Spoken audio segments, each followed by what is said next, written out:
Here. Bob Coward. Here. Charlie Palisano. Here. Amy Pennington. Here. Heather Rogers. Here.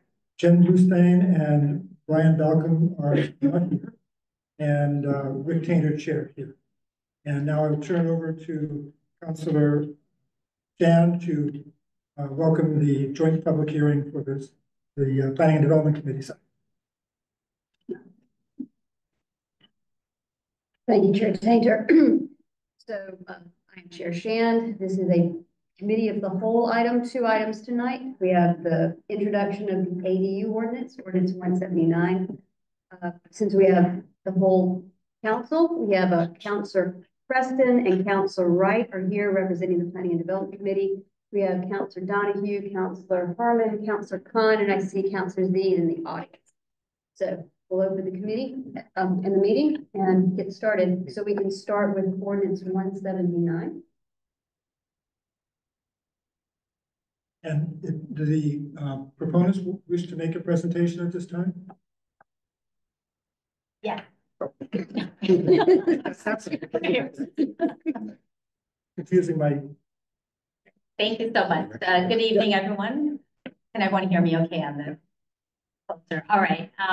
Yeah, my name's Afroz Khan, Councillor at Large. I'm here with the co-sponsor of this ordinance, Councillor Harmon. And what we would like to do is, before we jump right into the ordinance itself, we'd like to introduce it. And we've kind of split this up into a few talking points that we wanted to run by with the group to give some context. I will start off and then I'll pass it on to the co-sponsor to actually walk through the ordinance itself. So if we could go, yes, so the talking points that, I'm going to go through the purpose of the ADU ordinance. I want to talk about the in-law apartment zoning that we currently have, since that's the one that we're modifying. So I'm going to spend a slide or so on that. And then I'll talk about the ADU state regulation, which a lot of it is actually prompting the action that we're going to be talking about tonight. So really important context, just one slide. I hope folks could see it. If not, I'll quickly touch on the high points here. But really the purpose of the ADU ordinance, it really lies into what we currently have in our zoning ordinance that talks about accessory dwelling units. At that time, we called it in-law apartments. Now, in-law apartments were also in 1989 is when it was added into the zoning ordinance. And really, in terms of being an ADU or an accessory dwelling use, the few caveats is that it was really for an attachment to your house. So there was nothing with a detached in-law apartment. It was really related to, expanding your house or being attached to your home as a separate apartment. The other things that in our zoning, which I'll talk about, it really was limited to specific family members. So we'll talk a little bit about that, but that was the original, but I would say the ADU ordinance that we have today. Now, in the 2013 Housing Production Plan, which came after the state created a pathway for communities to look at like a 5-year strategy of housing and housing production and focusing on affordable housing. So the very first housing production plan was actually in 2013 for Newburyport. And in that, it was actually mentioned as one of the policy updates was to update the in-law apartment ordinance. It was repeated again in 2018, and our most recent one repeats it yet again. After that, though, actually the most recent housing production plan for my counselors who were there yesterday when we got a walkthrough of the 2024 plan, one of the staggering figures that really pops out is in the last 10 years, we lost 300 rentals in the community. So one of the things that kind of triggered, I guess, what we're going to be talking about today in terms of getting now some updates done to our zoning ordinance is that the Massachusetts state regulation passed in August of this year with new definitions that talk about what an accessory dwelling unit is and identifies certain conditions that we'll talk about that you will see reflected in the ordinance. So we go to the next slide. An important piece that I really want to talk about because it connects in terms of what the city already has for an accessory dwelling unit. So really the only thing that we have to point to that is the in-law apartment zoning. So what I did is I pulled out some of those key aspects of the in-law apartment zoning. I mentioned before select members of your family. So really for the homeowner's parents, parents, children, or grandchildren by blood or marriage. That's the limitation of who could actually be in the in-law apartment. It's allowed by special permit in districts where single-family use is allowed by right. We'll talk a little bit more as we look at those table of uses. And also in terms of the area, the dimensions, if it's an existing in-law apartment, the maximum square foot is 900 square feet. And if you are building an addition to create an apartment, 700 square feet. And as I mentioned before, no detached structures were allowed in our ordinance as it is. Parking requirements, one additional parking space was a requirement too in our zoning for an in-law unit. And the main thing that I kind of want to talk a little bit about is how many active permits today do we have for in-law apartments? And talking with the planning department, it's 7. So we go to the next slide.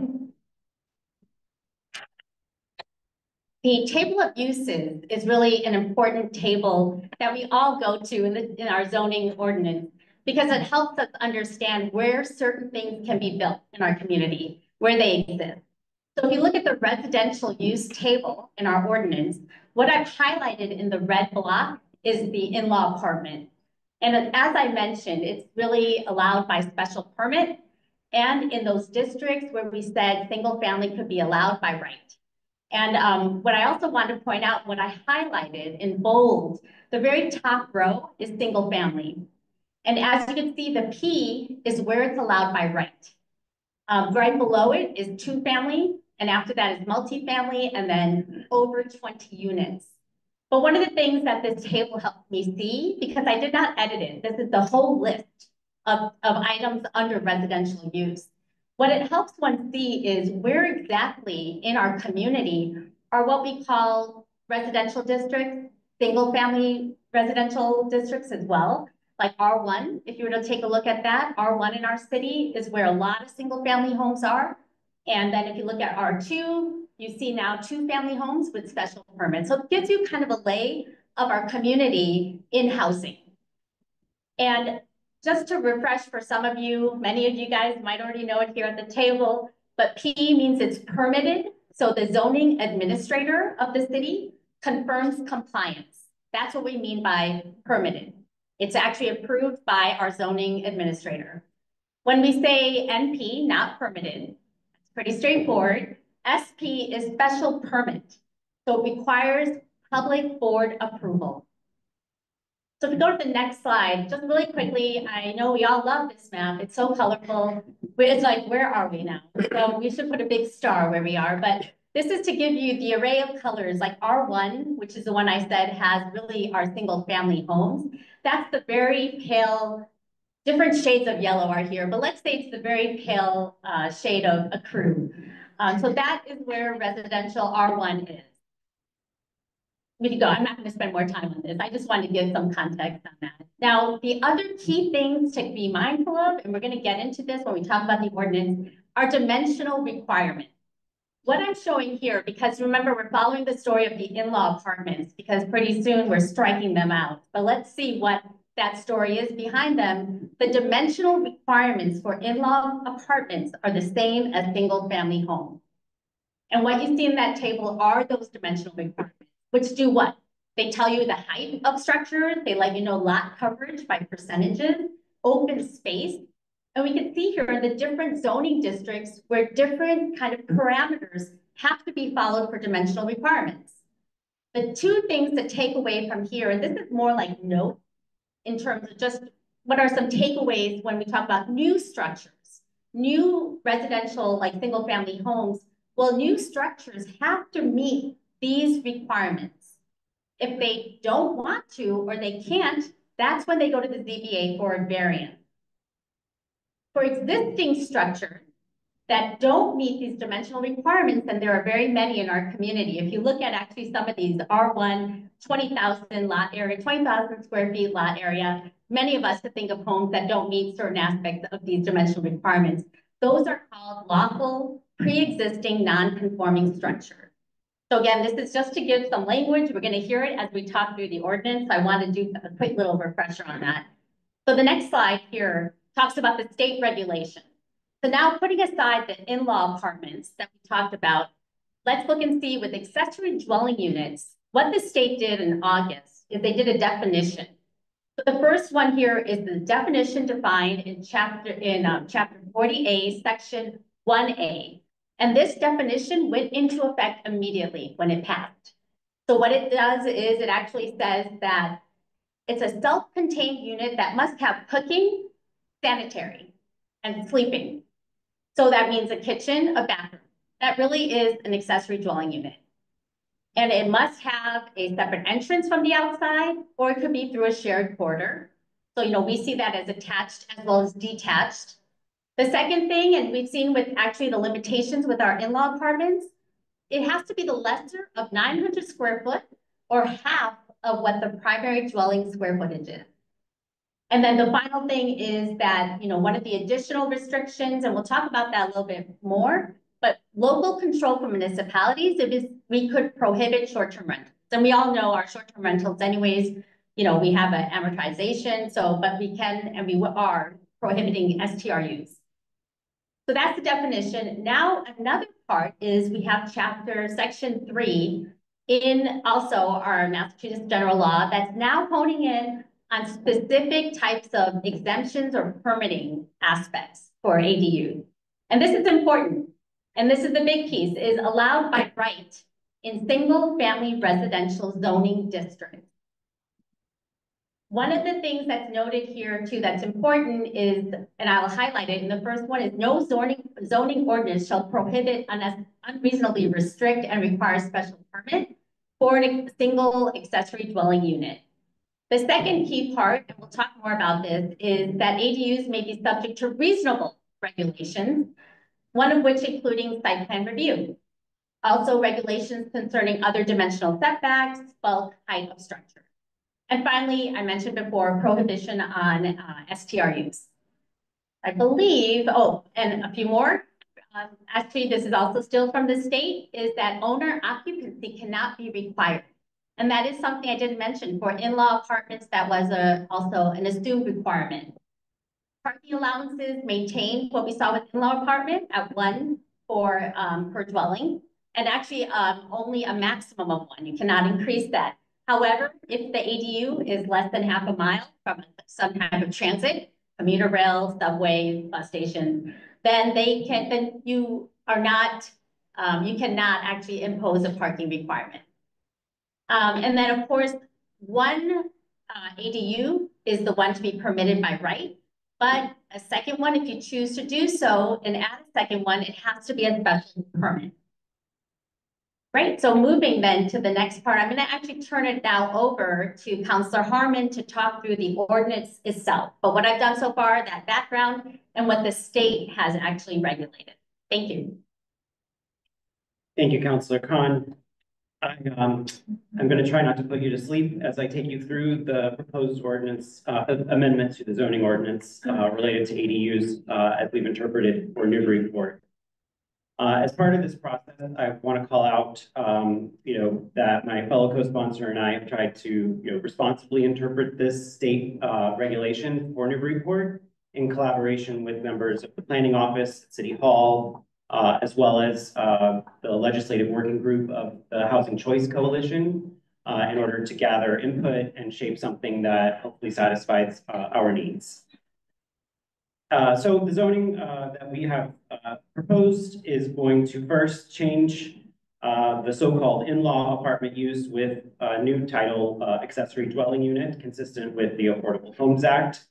According to the Metropolitan Area Planning Council, communities that don't regulate ADUs or explicitly prohibit ADUs will be regulated by the new state ADU provision. And for Newburyport, that means that the in-law apartments ordinance will no longer be enforceable after February 2nd of 2025. For those of you with your phones out, that's a Sunday, but it will likely go into effect the following day, which is a Monday. So as co-sponsors, we had some objectives here, obviously revising the outdated in-law apartment ordinance, allowing owners to rent out their primary or accessory dwelling, or existing or new, to provide needed rentals for the community, as well as additional income and the option to downsize potentially for seniors This doesn't scratch the surface of the potential permutations of a given family. However, a family is defined. As you saw earlier, there's some outdated language in the in-law apartments that this gives us the opportunity to move beyond. It also models those state regulations and developing bylaws that meet the requirements set forth to not unreasonably regulate the creation of ADUs. It addresses areas where the state regulations can be balanced with our local context, and it reviews current practices for single-family dwelling alteration and applies thoughtful policies to the new use of an accessory dwelling unit. So this gets into what we have proposed in the amendment, starting with, as you saw earlier, the larger table of uses down at the bottom shows how we would revise that. So we're striking out in-law apartment and replacing it with accessory dwelling unit. We're striking the special permits or not permitted to allow or permitted use in those zoning districts which allow single family by right. In terms of the allowable uses, it replaces in-law apartment and with reference to additional requirements in section 22. Also, it updates our dimensional requirements to replace in-law apartment with accessory dwelling unit and deletes the previous requirements. It adds a new table footnote for the dimensional requirements applicable to accessory dwelling units. It also contains yard requirements, so any accessory structure containing an ADU will comply with setbacks applicable to the principal dwelling. And a maximum of 2 accessory structures, excluding pools, may be permitted on a parcel within a residential zoning district. So for example, if you have a garage and you wanted to build an ADU, you would have 2 accessory structures. So the next slide, this is sort of a side-by-side comparison. So we've given you a lot of background. So going from right to left, the pink is our current in-law, which needs to be updated now. In the lighter blue in the middle is what the state has recommended, and on the left in the darker blue is our proposed ordinance. So we are essentially allowing one ADU, similar to the one in-law, the difference being that ADUs could also be detached as opposed to inside the dwelling or attached to the dwelling. The zoning districts where this is allowed in-law, as we covered, is a special permit, which is more difficult, and the state is telling us to allow these by right, where single family is permitted. So we are updating to be in compliance with that. Also where there exists a lawful non-conforming single family. And if you pause there, just to pause there, what that means though, we saw on the table of use, anywhere there's a P, we're saying, that's where it's permitted by right. That second statement though, is all those other districts where there is a lawful non-conforming single family unit or a single family dwelling. So keep that in mind. It's not just permitted in those districts we mentioned. This is a key aspect too that's in here. Thank you. Dimensional requirements are essentially the same, single family or primary dwelling across the board in each of the 3 scenarios. For definition, we covered the new definition, a unit that functions separately from principal dwelling in the primary structure or attached. Do you have somebody with a question? Sorry. Attorney North. Attorney North, did you want to? Apologies, I hit a wrong button. Please ignore my hand. I took it down. Sorry. No worries. We just wanted to confirm. Thank you. Apologies. Thank you for providing some relief so we keep everybody awake. Going back to the chart, so on E, we're talking about gross floor area. This is the size allowed. They're all very similar. In the in-law apartment, there was the distance between an existing where you could build a 900 square foot or new, which would be limited to 700 square feet. The state law and our interpretation for Newburyport, both 900 square feet or half of the floor area of the primary or principal dwelling, whichever is smaller. The bedroom limit, there is no guidance and it's not addressed in the first 2 of the existing. We are imposing a 2-bedroom limit in our proposed amendment. Additional parking required for an additional ADU on a property. We are imposing a limit of 1, which is consistent with the in-law apartment, and not more than 1, which is the state requirement. And then for a parking exemption, to note, if you are within a half mile of MBTA or other transit station, you get an exemption from the parking requirement. So that people would be using the public transportation. And the addition, sorry, and one other thing caveat we added is you could get a parking exemption if you are actually putting that rental unit and making it actually applicable to be listed on the subsidized housing listing. And that is something we added in here. So it's not coming from the state, but kind of a condition, a carrot per se, to get someone to actually make these affordable. To explain just a little bit more about that, so the subsidized housing inventory is part of how we are in safe harbor from 40B, which may be part of the second part of the meeting tonight. So we thought it would be good to incentivize people to register an ADU as a rental property under the subsidized housing inventory for Newburyport, because it would only help us toward achieving that 10% minimum threshold to be in safe harbor. So I promise there's 3 more slides. There's still lots more words, but moving through those, I will defer to Director Hort to chime in on the next couple. This gets into a bit of the weeds of zoning, but first we're on actually, Director Hort, can you flip back to slide 3? Thank you. So on the left here, there's an image. If you're not familiar with ADUs, I just want to sort of for the next couple of slides, these are the types of ADUs. So working from right to left, we have an upper level unit. On the bottom, you see a garage conversion unit. In the middle, you've got an above garage unit or an attached unit that sort of looks like the garage. On the bottom left, you have a lower unit, so a garden level. And then in the top left is a detached unit. And so we'll have a little bit of a different treatment for all of the above, except for the top left with the detached unit that we'll walk through in these next slides. Thank you, Director Ford. So the standards that we'll walk through first are for all of them except for a detached unit, well, including a detached unit. And then we'll have additional standards for detached units. So these are for a non-conforming structure, meaning expansions may be allowed to add an ADU if they meet the dimensional controls of the relevant zoning district. If expanding a non-conformity, then the special permit for non-conformities is sought. If adding another non-conformity, then a variance must be sought. So essentially, if you have a non-conforming structure, which we do a lot in Newburyport, you can include an ADU in your structure with a special permit for nonconformities if you're not going beyond your existing nonconformity. If you do extend further into a more nonconforming space, then that would require a variance. Did I get that right? Correct. Great. Yes. Yep. Permitted in law apartments, this one's a little bit easier. If you have one of those 7, you can convert it by a zoning review and determination from the zoning administrator.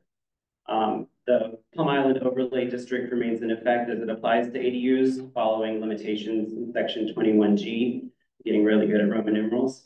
And then for short-term rentals, as we've covered, but I think it's worth reiterating, any ADU converted or created after the final date of adoption shall be prohibited from being rented as a short-term rental, nor can they be split up to be sold as condominiums. So if you're adding one of these to your property remains a single family. You cannot sell your ADU as a separate piece. You can't split the lot, and you certainly can't, we're advising that you not be able to run it as a short-term rental. These are for, for additional rental units. And the final thing on this slide is applicability to detached ADUs. So all of these standards will apply. And the next slide, as I mentioned, is these are additional standards we're applying to those detached units. So placement of a detached ADU, the planning board through special permit may reduce the required side or rear yard setbacks upon a finding that the granting of such relief will be consistent with the intent of this ordinance. So we'll talk about what site plan review includes, but we're advising that detached ADUs go before the planning board for that process. And if you are looking for a reduced setback, that's when you would be able to receive that approval potentially. The total allowed ADUs on site, as we talked about, we're proposing for one detached ADU to be allowed as of right as an accessory unit where the structure is compliant with dimensional controls and other provisions of the Newburyport zoning ordinance. And then permitting permitting for non-conforming detached accessory structures. So conversion or extension of it, this one gets a little complicated. Conversion or extension of an existing accessory structure. So if you have a garage or a shed in your backyard, that is dimensionally non-conforming for use as an ADU. So you could have a garage that's fine as a garage, but if you want to turn it into an ADU, it gets out of the compliance with the zoning. I'm looking at Jennifer, hoping I'm getting this right.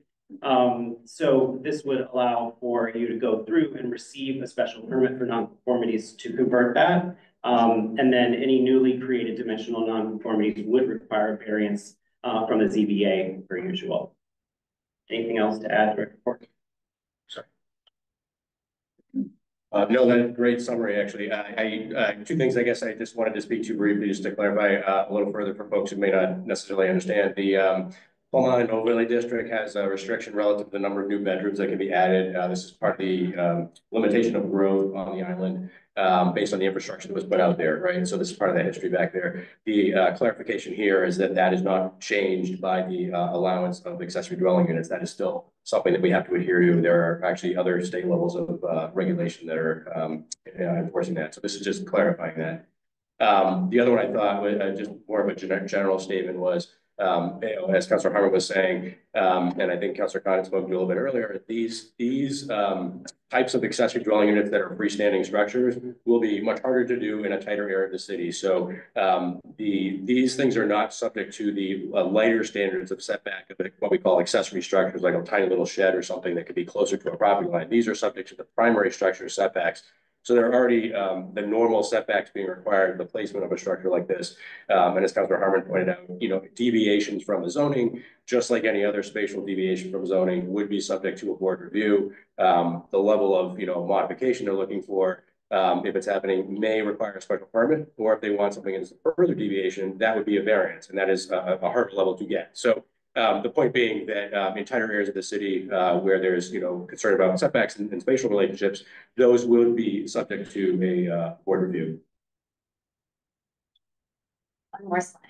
Yeah, that's fine. We've almost made it. So these are the details of site plan review for detached ADUs. So our proposal has all ADUs going through a minor site plan review by the planning board in consideration of these proposed criteria. I will not read all of them to you, as I think that this will be part of the conversation. But a few things to call out. The exterior design should be compatible with the existing residential structure. We provide an example of that. Enclosing stairways within exterior walls, providing adequate open space and landscaping. Also, the detached ADU will maintain a compatible relationship to adjacent lots and will not significantly impair the privacy of abutting residents. And the detached ADU will not result in excessive noise, traffic, or parking congestion. So these are some of the protections and process that we're proposing to impose on a detached unit. And so I'll wrap up with just thanks to all who have contributed to this proposal, and we look forward to the feedback and deliberation of the planning board, planning and development committee to make this the best zoning possible.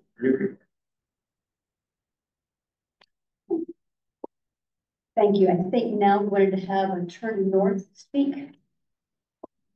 Attorney North. Yes, good evening. Thank you. I apologize for not being able to be there in person tonight. I provided some review of the proposed zoning and looked at some of the questions that were provided, and just want to hit a couple of the highlights from my review with respect to this particular zoning. First thing is, as we know, and has been explained, that these in a single family residential zoning district, a single ADU that is accessory to the principal residential structure has to be allowed as of right. And again, that applies whether the ADU is wholly contained within the structure or is a conversion of an existing structure. And so the permitting process would kick in, as you heard previously, as to whether or not whether the new structure or the conversion structure is non-conforming or creates a non-conformity. So essentially, as long as the ADU fits within the allowed build box, under the dimensional requirements on that lot per current zoning on that lot, then there's no additional permitting that's required. To the extent that site plan requirements are imposed, it's very important that we understand that site plan is a creature of, I'm sorry, was there a question? No, thank you. Okay, Please all right. proceed. Thank you. It's important that we all understand that site plan review is a creature of case law, not statute, as of yet anyway. And when you are imposing site plan review requirements, they have to be limited to objective standards and not discretionary standards. So for example, in the proposed zoning and in that last slide that Councillor Harmon just discussed, there are some items in those slides, some language that I have some concerns about. The use of the word compatible, the use of the word adequate, the use of the word useful, and the use of the word significantly impair. Those are all subjective standards. They are not objective standards. And I think that they're going to be difficult to apply. And I think that when you have those standards in a public discussion, in a public meeting, you potentially can run afoul of the strictures on site plan review. In his 927 memo, Director Port and his staff put together some kinds of examples of objective standards that are, related to site plan review. The other thing that's important to understand, and some examples of those more objective kind of reviews, are the type of review that is allowed for Dover protected uses. And the Dover protected uses are in Section 3 of Chapter 48, which, not surprisingly, is where the legislature put the provisions on the ADUs. So I think you have to look at the ADUs as a type of protected use. Clearly it is when it's as of right.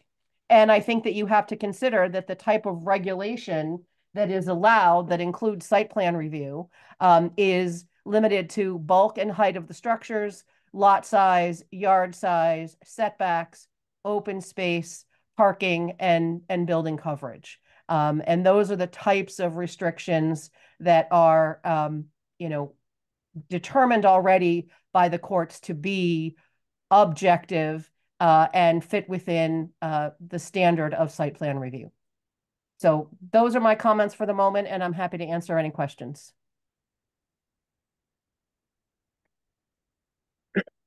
Do any members of the council or the planning board have any questions for Attorney Noah?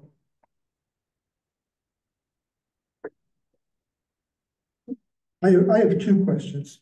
The first question, and maybe just a clarifying question rather than a question, a substantive question. You mentioned that the ADU must be accessory to the principal residential structure. Now, given that the interpretation is that the single residence district is a district that allows single residence, it's not a district that is restricted to single residences. So many of the existing residential structures will be 2 families and 3 families and 4 families. So I would interpret what you're saying as meaning that any of those types of residential structures, which are principal dwellings, would qualify to have a single accessory dwelling unit added to them on the same lot. Is that correct? No, it has to be a single family.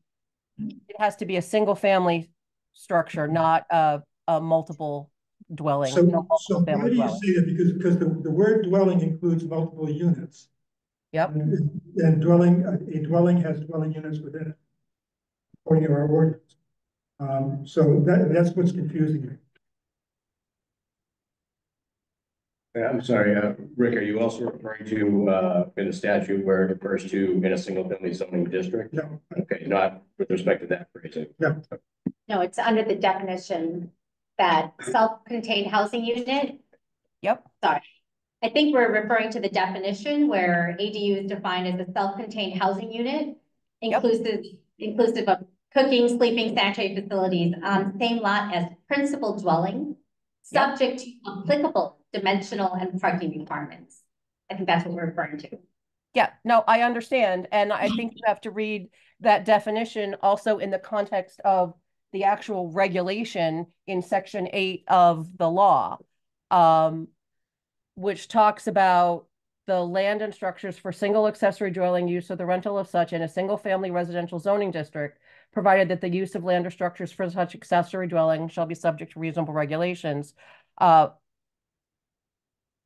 Should not require, it talks about the principal dwelling. And I understand that a principal dwelling is a self-contained housing unit and could contain multiple dwelling units.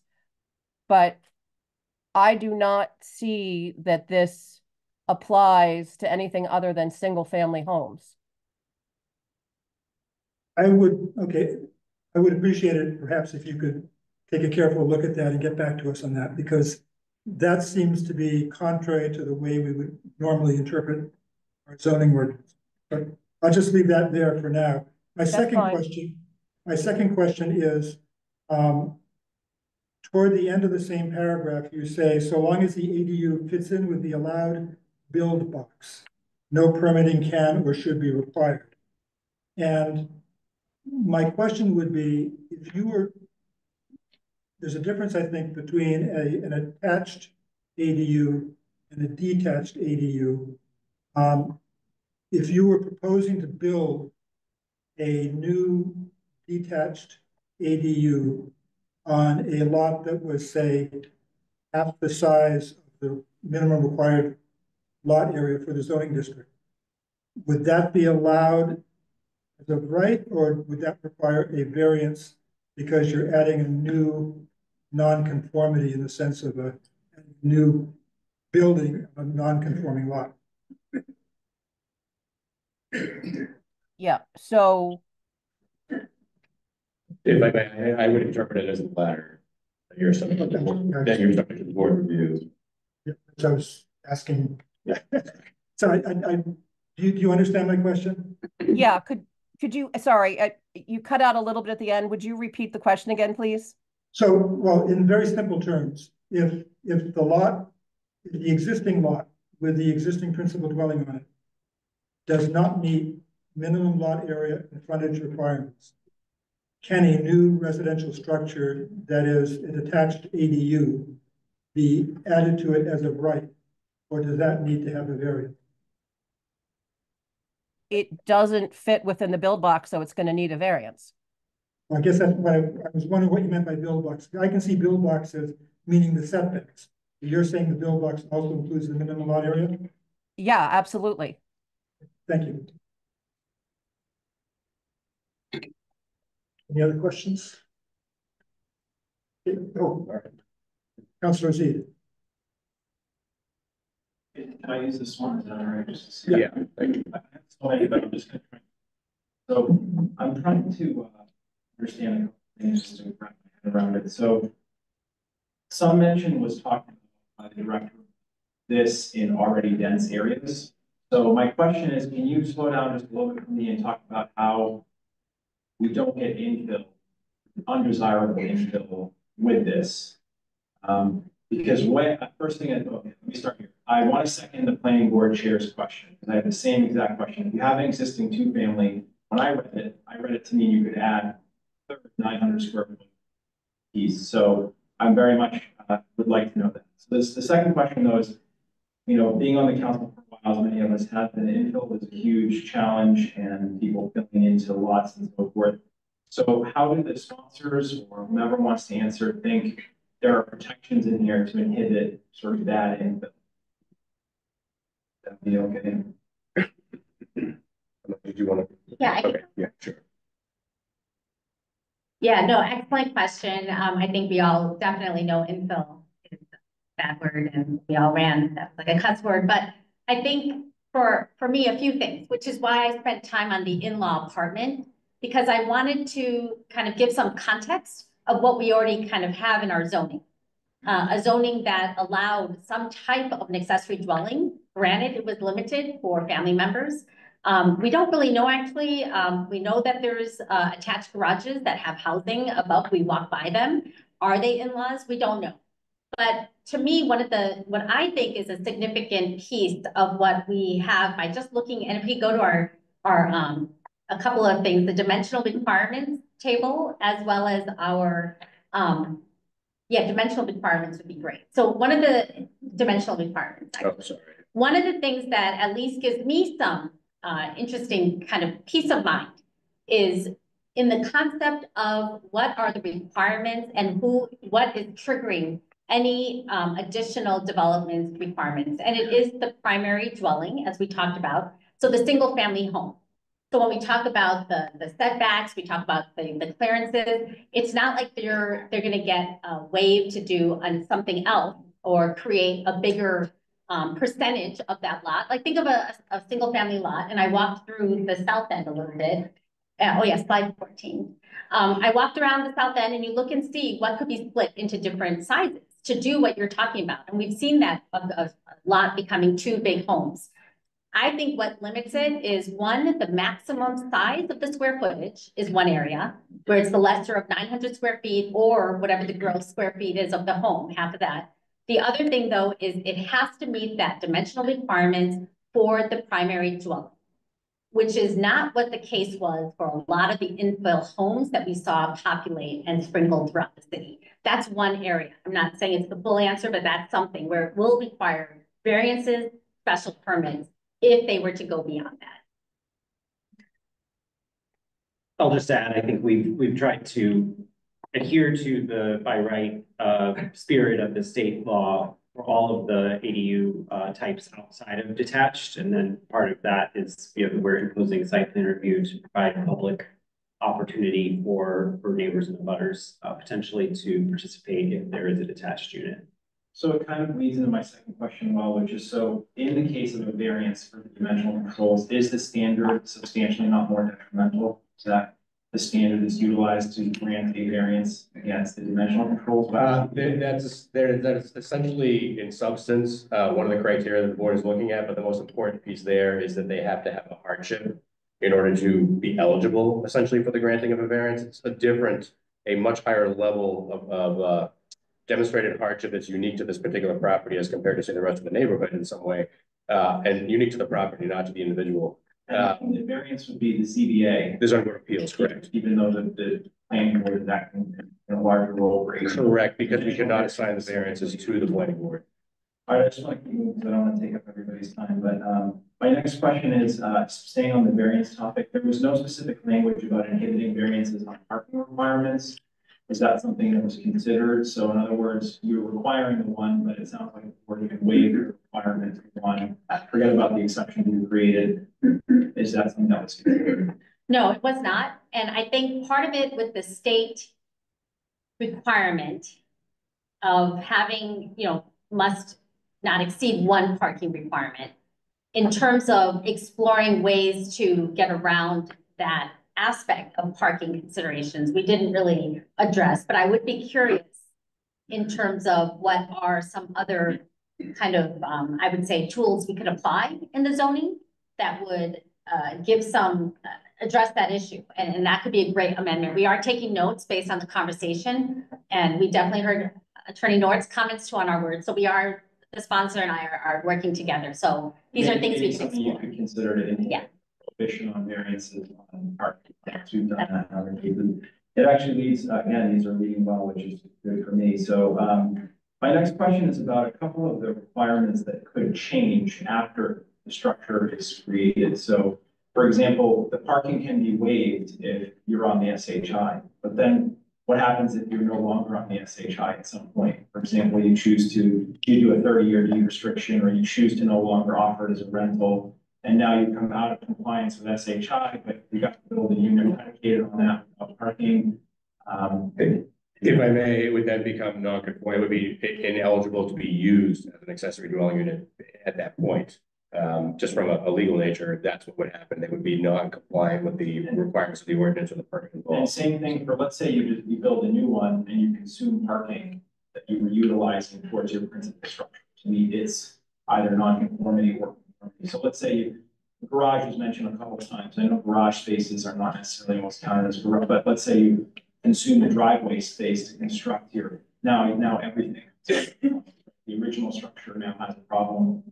Does that make sense? Yeah, I think I follow. I think the way that I would respond to that is just in essence that you cannot essentially you can't double dip, right? So you have to provide parking for each use independently. So the parking space for the accessory dwelling unit would not be able to overlap with the parking spaces that the zoning administrator would have to verify around the property for the underlying primary residential use. So from looking at the site plan, essentially, we would have to see that there are the requisite number of spaces in total, and that there's not sort of double dipping. All the uses. All the uses are in total, correct? Yeah. That's right. And I would agree with that as well.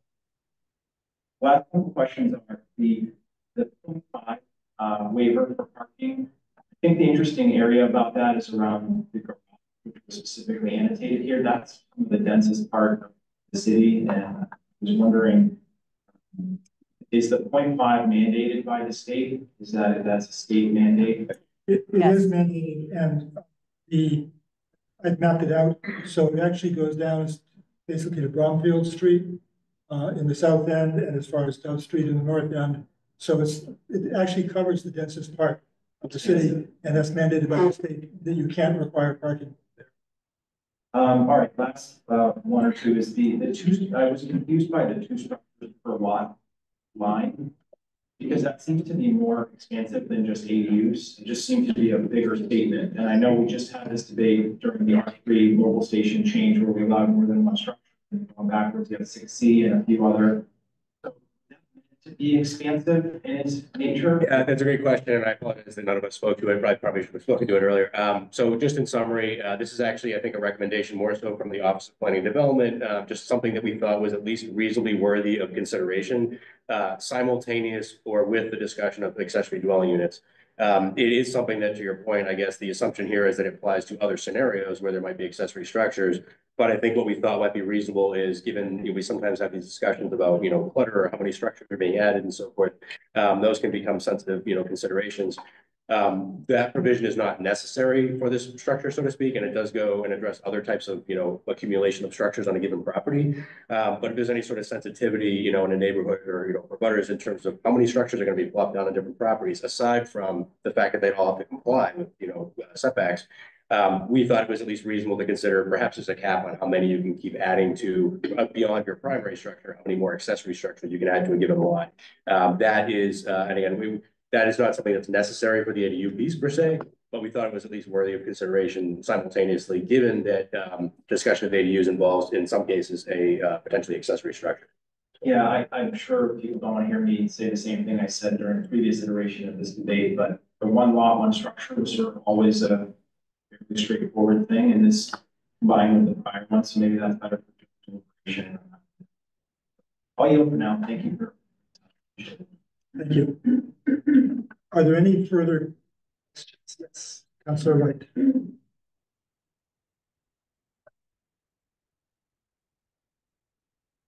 So I think I'd like to try and understand this in layman's terms without all of the jargon that goes with planning. So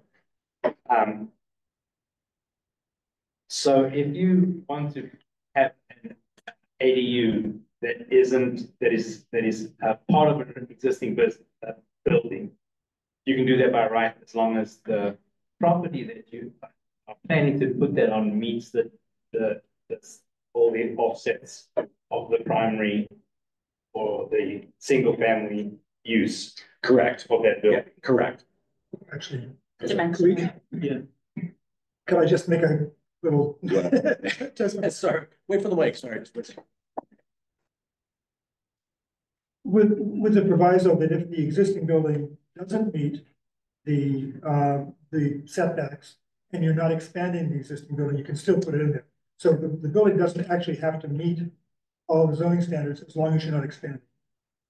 Right. Where it's a pre-existing condition, right?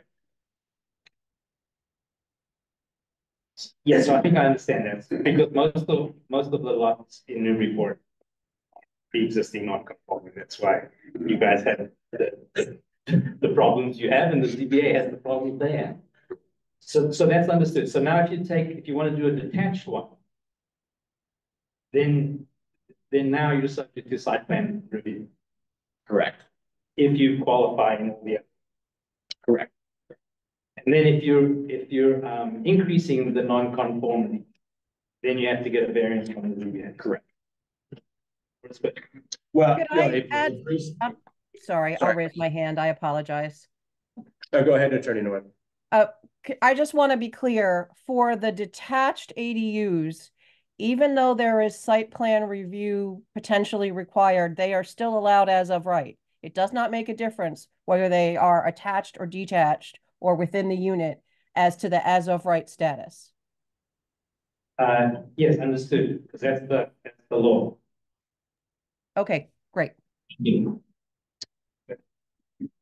Jennifer Blanchet, zoning administrator. I did want to clarify another point to your question.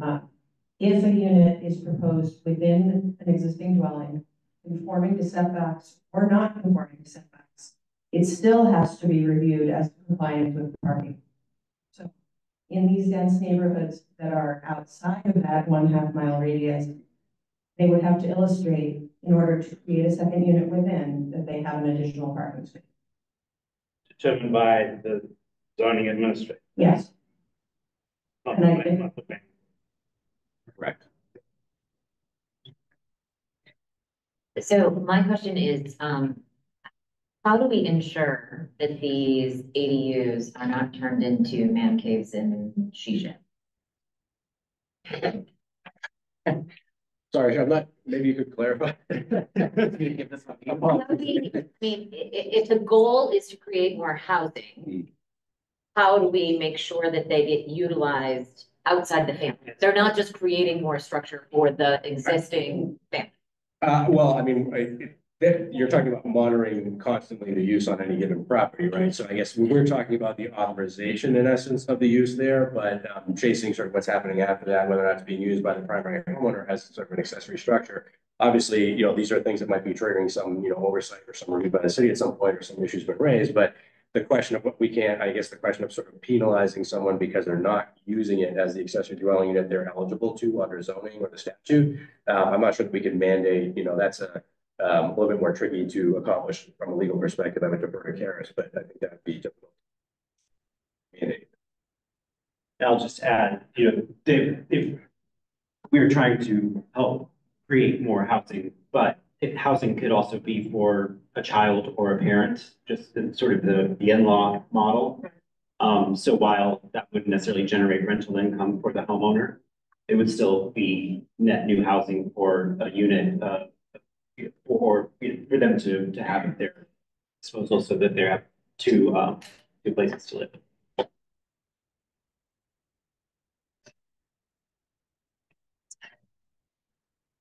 Just a reminder question, how do you monitor whether the SHI is, if they did do that each year? Sure. Actually, getting a unit on the subsidized housing inventory is actually a relatively involved process. There's actually a deed restriction that has to be done on the property. There's a state monitoring process and so forth. So it's actually I think a current discussion the state officials are having and local communities are having, because well, I definitely support the provision of the ordinance that would accomplish getting some of these units added to the subsidized housing inventory. Unfortunately, that process is a little bit onerous. So in terms of paperwork, but the result is that there's a deed restriction on the property that is enforceable, and this goes back to the city, but also goes back to the state, so in state regulations. So in essence, it is added to an inventory the city is monitoring, the state's monitoring, and there's a legal requirement that's reported in the registry. A deed makes it a requirement that it be rented, essentially that affordable rate.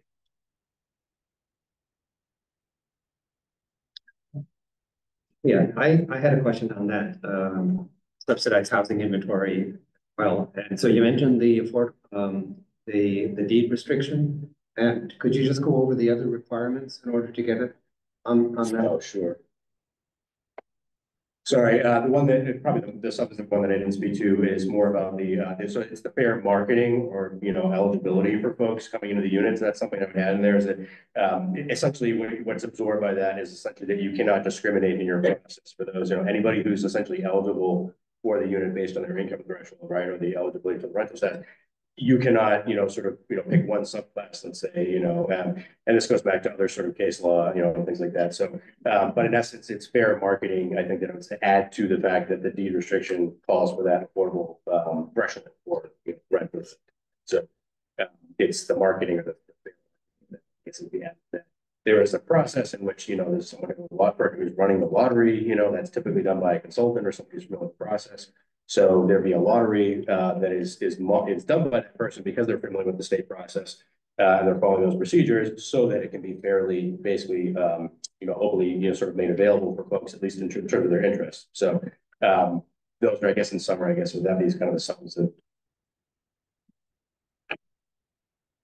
Thank you. Second question, just to clarify the idea of the maximum of 2 accessory structures on a lot. You mentioned garages and sheds. Are there other things that fall into that category, just so we're clear? And does that mean if there is a garage and a shed already on the property, then they're restricted from doing an ADU? Or detached.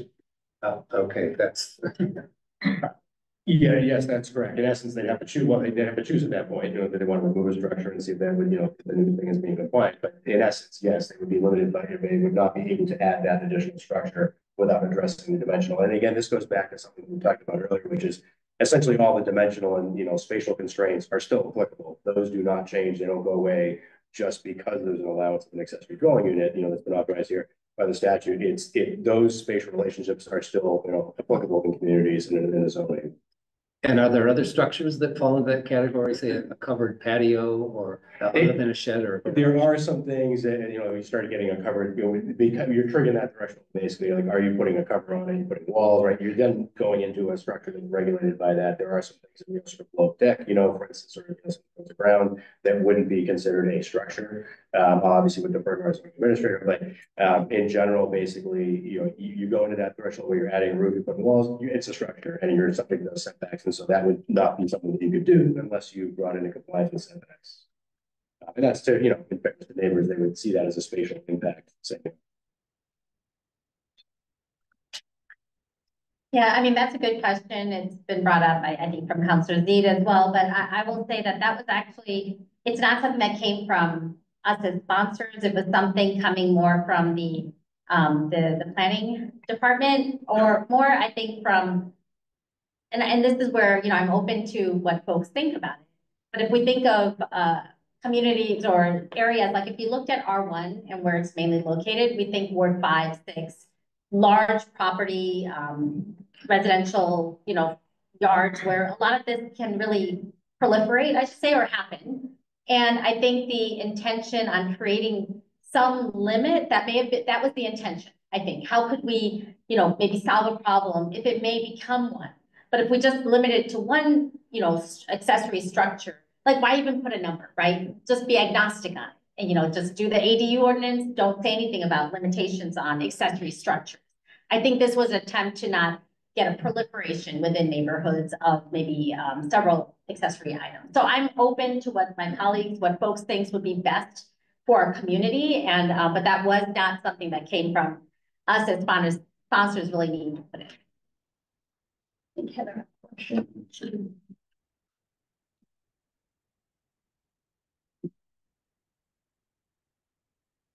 I have a question about when you said that if they wanted to go into the FHI, it would become a deed restriction.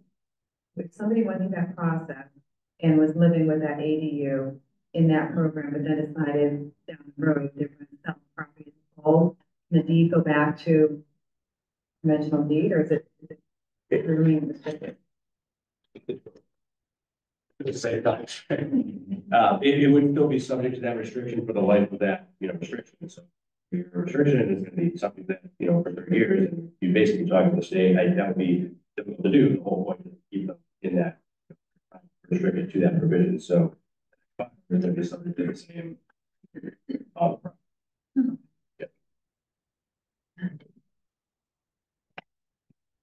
I'd like to thank the council for taking quick action and the sponsors in particular so that we can benefit from this really important initiative at the Commonwealth. I just have two questions. The first is, I think it'd be great following up on Councilor Wright's questions about just to really get this out in the open, what's allowed in kind of layman's terms. I'd like for the sponsor, someone perhaps the planner, the town planner, city planner to address the not uncommon situation where there's a structure that's mostly conforming in almost every way, but there's insufficient frontage or perhaps the lot's a little bit too small. So it'd be great to have crystal clarity on that scenario.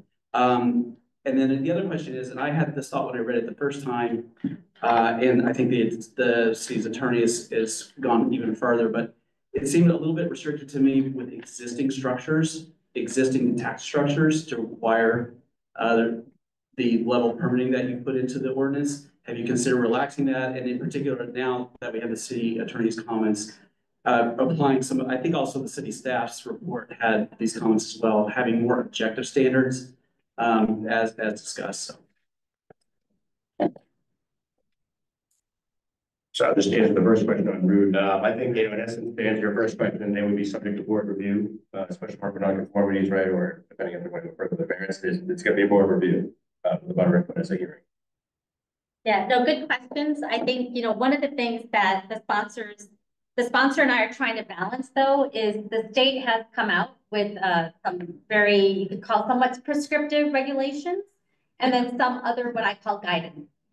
One of the things and the reason I wanted to show the table of use is to say, look at Newburyport, look at our kind of how single family homes are around the city, around the community. Look at where we may have just really seen a concentration of single family homes.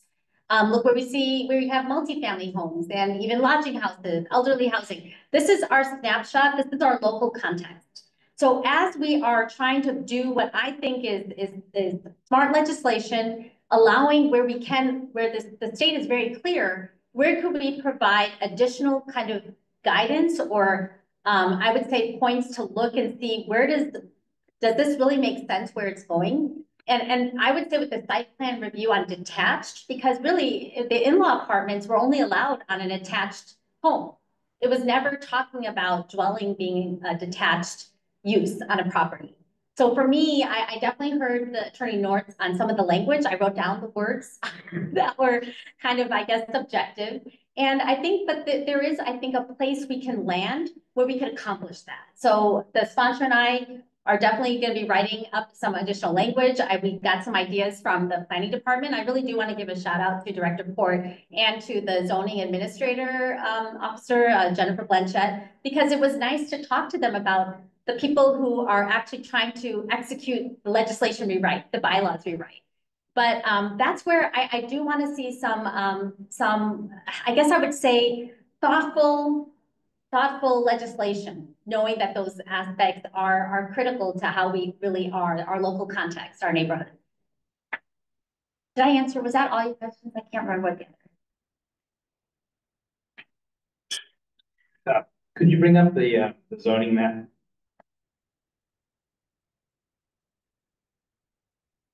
So, Plum Island's off the charts. Can't do anything there. PID, unless you have one bedroom and you're adding a second bedroom. Yeah, I mean, just summarize it real briefly, and Jennifer can correct if she has any disagreement, but I think in summary, it would not be technically infeasible, but it would be very practical purposes the most infeasible because you'd have to work within the existing structure. You'd have very little option. And then moving from right to left, most of Joppa and Ward 1, parts of Ward 2 would be challenged to provide parking in that area.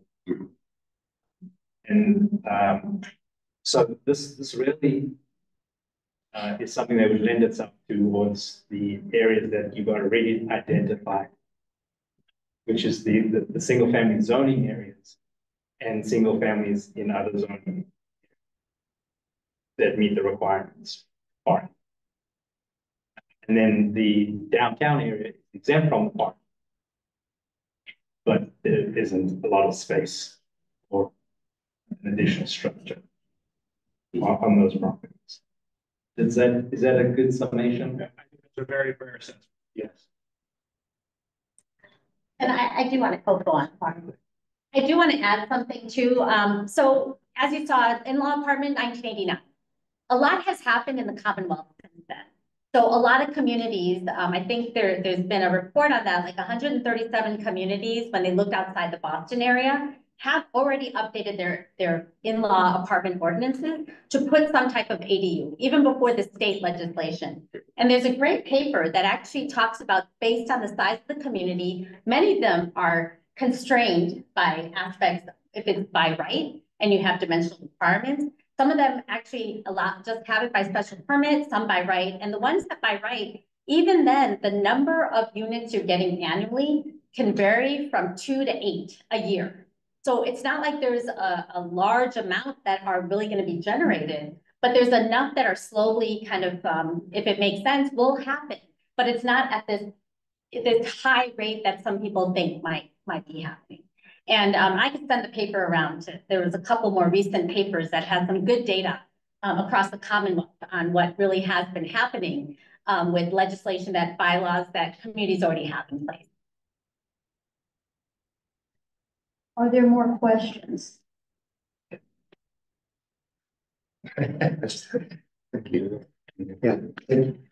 I guess I just am concerned about the interplay with our high street overlay districts and this ordinance, and trying to grapple with, are we defeating anything that we were trying to do with those overlay districts? Does this open up concerns for those districts as far as putting additional building residential space in some of those open areas?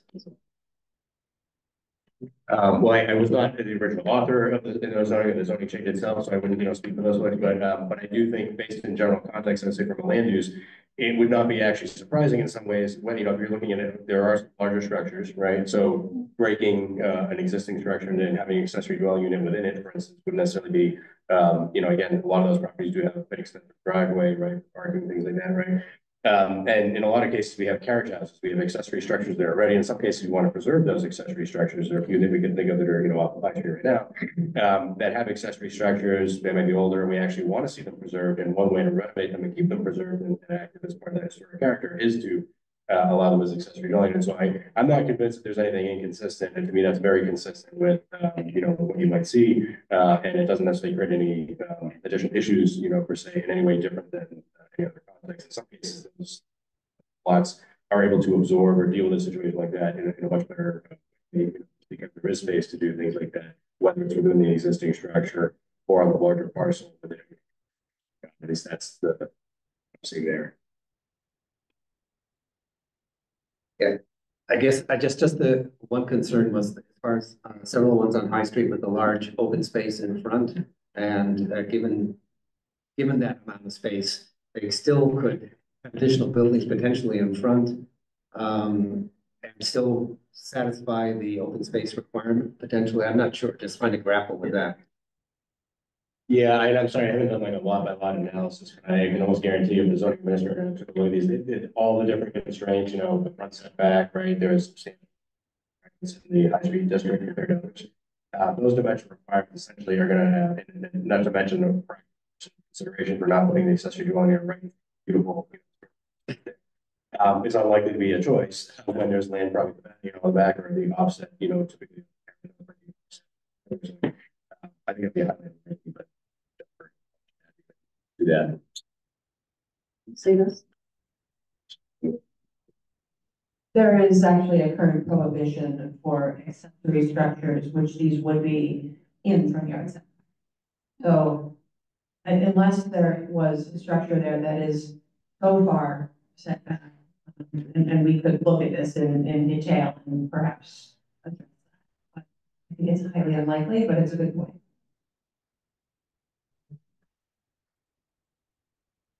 Are there any more questions? No, I'd be fine. So if there are no other questions, we probably should open this up on it. Could I just say? Yeah, go ahead. And before we start public comment, just to clarify that this is not a back and forth question and answer type of thing. You can ask a question, but we won't be answering it tonight.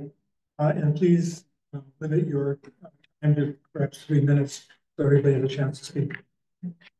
And if you want to participate, ask a question, make a comment, please come to the podium.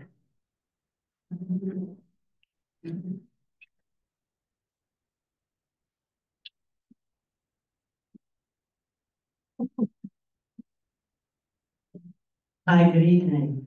Judy Timon, 39 Lime Street. The first thing I want to do is to thank the members of the City Council, Councilor Khan and Councilor Harmon for so quickly acting on this and bringing it forward.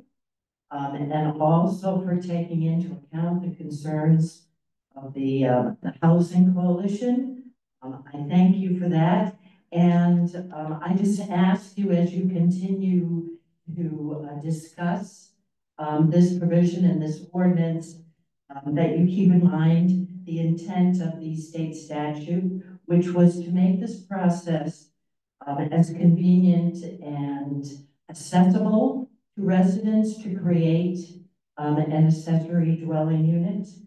You know, I think as also Councilor Khan mentioned at the very beginning of her remarks, you know, local context is very important.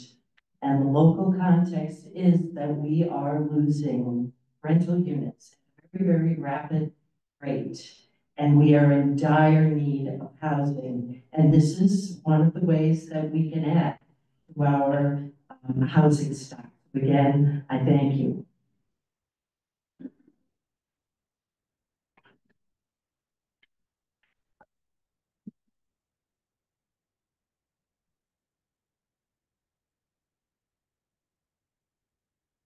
Stephanie Nikitich, 93 High Street.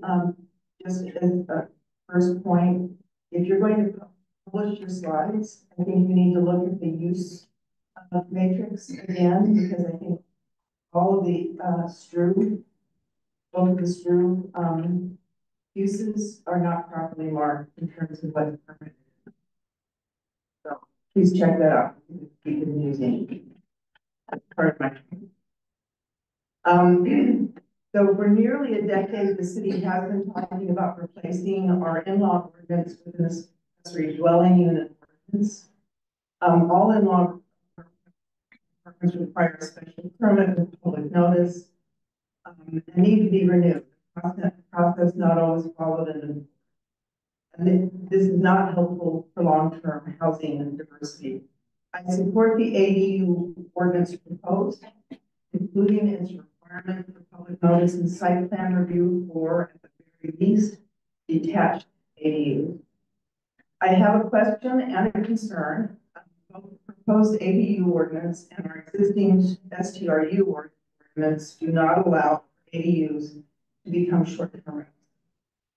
Obviously, if ADUs simply become Airbnbs, their purpose as long-term housing solution is completely wrong and would violate the Affordable Homes Act.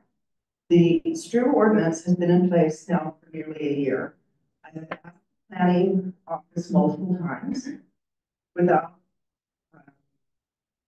clear reply. Are we monitoring short-term rental uses now that we have that ordinance? Because without monitoring, there is no enforcement. When will we have monitoring of short-term rentals so that both the STRU ordinance and the upcoming ADU restrictions can be enforced?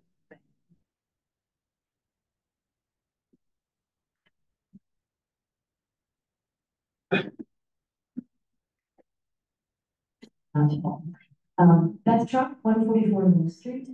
Back in November, I came into this room and for the big meeting for housing production and community to talk about the development of more housing in the city. And I sat at the table of people interested in discussing ADUs, one of the groups that I was with, and every single person at this table, which was very crowded, we were squeezed in around it, was very excited about the idea that we could have ADUs. Why don't we have these and why can't we do it? There was one older woman so excited about the idea, like, if I could have one that was ground level and I could wheel in and I could stay here, but like, how come we can't build this? And everybody described this. The phrase low hanging fruit is what kept coming up. This is something that homeowners can do for short money, if they are lucky, short money, or a bigger investment if it's gonna be a struggle. But this is something that we can do bit by bit, piece by piece, and we're not relying on developers to control all of our, all of our housing needs. This is something we can do for ourselves, we can do for our neighbors and with them. So I'm really excited that this is finally happening. And I hope that you all, can really come to agreement. I appreciate how thoughtful this is. And I will say the one person at that round table, the one concern that came up was short-term rental units, as we just heard. I am satisfied that I heard in here that that's off the table. So whatever you have to do to strengthen that language to make everybody feel good about this makes perfect sense to me. But I'm really excited to see this go through, and I'm gonna be following it. So you're gonna have more meetings. You will see me here. Thank you so much.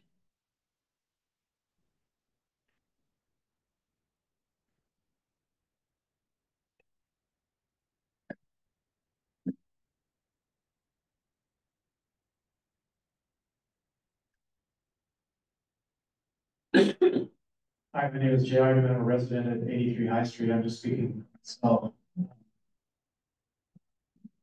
Some things that I in mind.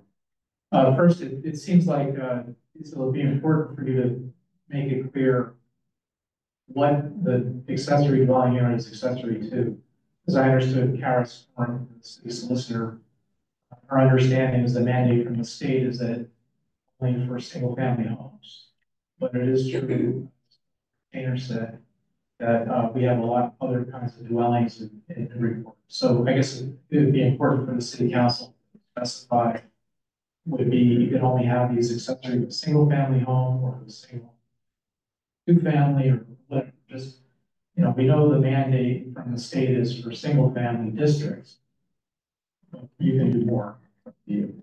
I mean, for example, you probably wouldn't want to have an accessory to a 50-unit apartment. That seems a little odd. The next point is this language, single family zoning district. Rick, the chair, that means that it doesn't actually mean single family zoning district, but it means anywhere, any district where single family homes are allowed. And I wasn't familiar with that. I did look in chapter 48 and I didn't see that definition. And I understood that the state mandate was for just our single family district. We do have a single family district, as Councilor Khan said. But our in-laws are allowed much more broadly than that. The report is so appropriate not to just limit it to our single family district. So I applaud the councilors for making it broader. Just want to be careful about what the state is requiring and doing, which is more. On the same note, I was surprised by Rick's comment saying that for sure the parking garage at Titcomb Street is a bus station. Again, there's no definition in the statute. The regulations aren't out yet. And we certainly shouldn't wait because you only have until February 2nd. There's a website that's up, Local Communities Executive Office, pretty much on. And I'm working on it, catch up. But it's a little confusing. The phrasing of a commuter rail stop, a ferry stop, so on. It's the same language they have in the MBTA communities law, but that's for MBTA service. Whereas we have other services through the MVRTA. Now, again, on a policy basis, you can plan your flag where you want. If you want to exempt ADUs within half a mile of Titcomb Street Garage, you can do that. But I haven't seen any state ruling that station is a quote bus station under the definition. For example, my understanding is MVRTA doesn't actually stop. They do stop at CVS on Pond Street. They do stop on Story Avenue. those bus stations, where you also have to waive parking, you should probably pin that down. Also, I'm afraid I have to defer from your lawyer. If you look at the language of the statute, it says subject to reasonable regulations and guidelines. And then there's a comma, and it says including but not limited to, it gives a bunch of examples of what you can do. And respectfully, I think the advice you're getting is a little too conservative because they give, it's not exclusive. And they give a different phrasing. They say site plan review, comma, regulations concerning dimensional site plans and bulk and height of structures. All of those play. So I may have misheard, but I thought what was being implied by the city solicitor is that if you do site plan review, you can only do dimensional setbacks. I think that's what the legislature wrote. The legislature understands what site plan review is. And that's why, as she told you, it's from case law. It's 50 years of case law. That gets to my next point, which is that I didn't hear, and you know, in Newburyport, that is important aesthetics, especially because it's Councilor Condon. Under our in-law, there was never any detached in-law. So what we have is a new animal. You have a detached ADU, and personally, I think in order to keep peace in neighborhoods, you should have a board review through site plan review the details of an individual building, not just have mechanically applied conventional. That's not site plan review, that's just zoning review. That's something that Jed Marche does anyway. So that's different. I heard the attorney North mention this new ADU requirement is put in section 3 over amendment things, which is the sort of thou shalt not section of the zoning act. But there are 10 other paragraphs. This is the 11th paragraph. Some of them actually do mention aesthetics. The last paragraph, 10, for example, says for antennas, one of your reasonable regulations you can do is aesthetics. So I would have you look closely at that. I think that's relevant. I mean, there is a movement stalling that we should be focusing in the US on zoning for form use. That's really what people care about. And if you ignore aesthetics, I think you're standing that on its head. Also, I would work closely with your attorney, Ms. Norm, on the language of the site. Absolutely you should. But I think you'll find, and she'll find, in the case law, there has to be some, what we would call subjective language.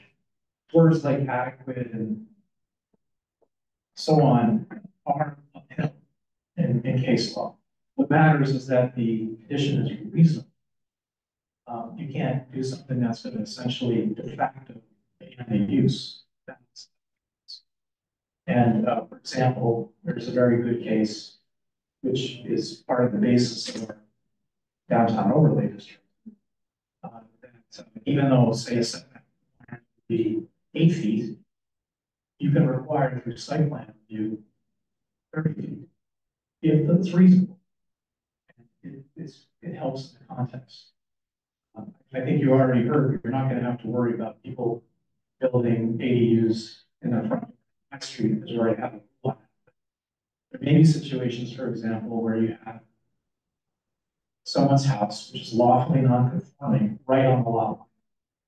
And so it may be advisable if someone's going to do a detached ADU in their yard, the normal setback be increased. Why? Because there's someone living next door right on the lot line. And you know, the purpose is for people to live in peace. Doesn't ban the use. It's reasonable. And again, what we're trying to do, I share with the other speakers who said, we're overdue doing this. An ADU is really low hanging fruit. We talked about it years ago. We didn't do it. Well, now we're going to do it. I think it's good that we're ahead of the game. It was interesting, almost done, Councilor Preston raised, well, how do we know if we approve ADU that's really gonna be used? And you can't. I mean, all you can do under the state definition is have sleeping, sanitary, and cooking. And if they have that, you can't force them to rent it, I don't believe. Attorney North can tell you that is actually the experience in the San Francisco Bay Area. When they started mandating ADUs, what people were doing is they were just keeping the space for themselves. That's true. And there really isn't anything you can do with it.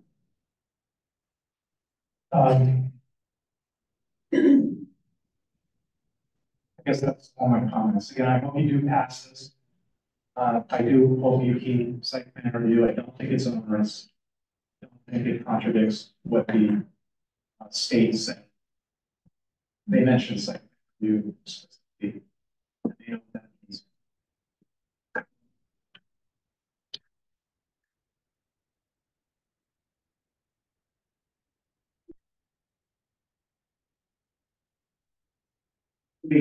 Owen Smith, 125 Story. Just to touch on the site plan review versus objective nature that we would be evaluating this. Just me thinking long term, having this set of ground rules that people understand going in, protects us against litigation. I'm sure a lot of you are aware we did lose the Supreme Court, where the reasonable interpretation of the regulator isn't going to be deferred to anymore. Long term in the Commonwealth here, we have changes in case law. Would it be better to go up and let the public know what the expectation is to try to keep a lot of this discretionary stuff? Yes.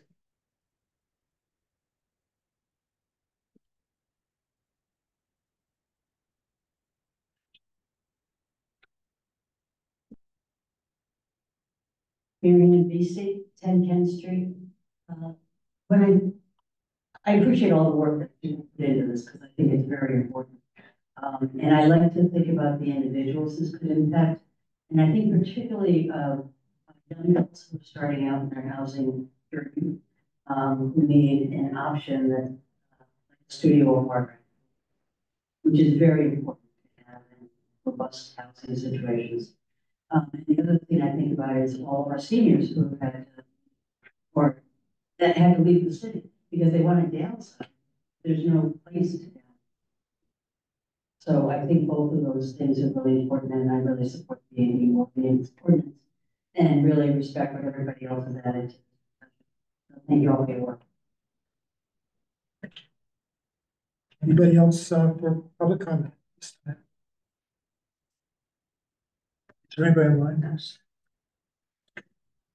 In that case, I'll close the public comment period, but we won't be closing necessarily the public hearing. So if this is continued to a future meeting, then we'll be reopening public comment at that point. So at this time, it's time for members of the city council and the planning board to discuss what we've heard and talk about any potential issues or changes.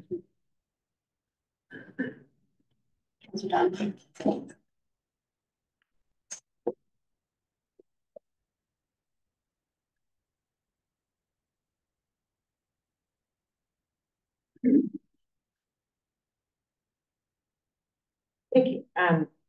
Thank you to the sponsors, first of all. I know this is a pretty quick effort, but it's quite thorough and I appreciate it. I just want to comment after, listening to all the comments and the discussion and, the comments from our attorney. I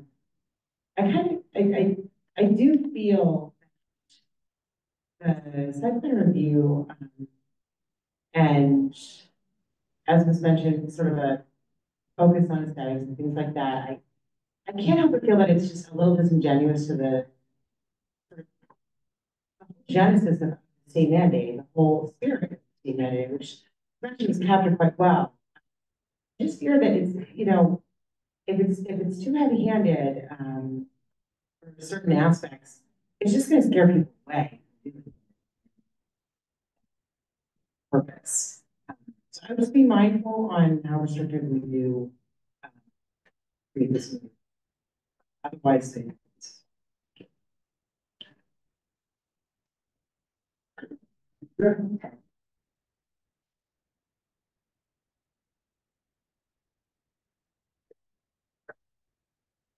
Anything else?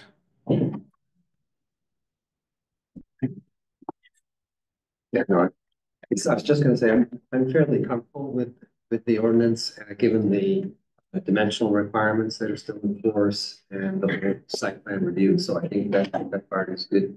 And I think it's a good thing to go forward with.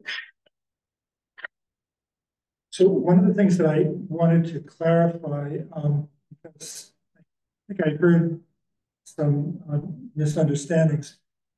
With this site plan review, the way the ordinance is written, it's a minor site plan review. And so there is not to my understanding, there is not a notification to abutters, there is not a public hearing per se. It would simply be on our agenda as a regular meeting item.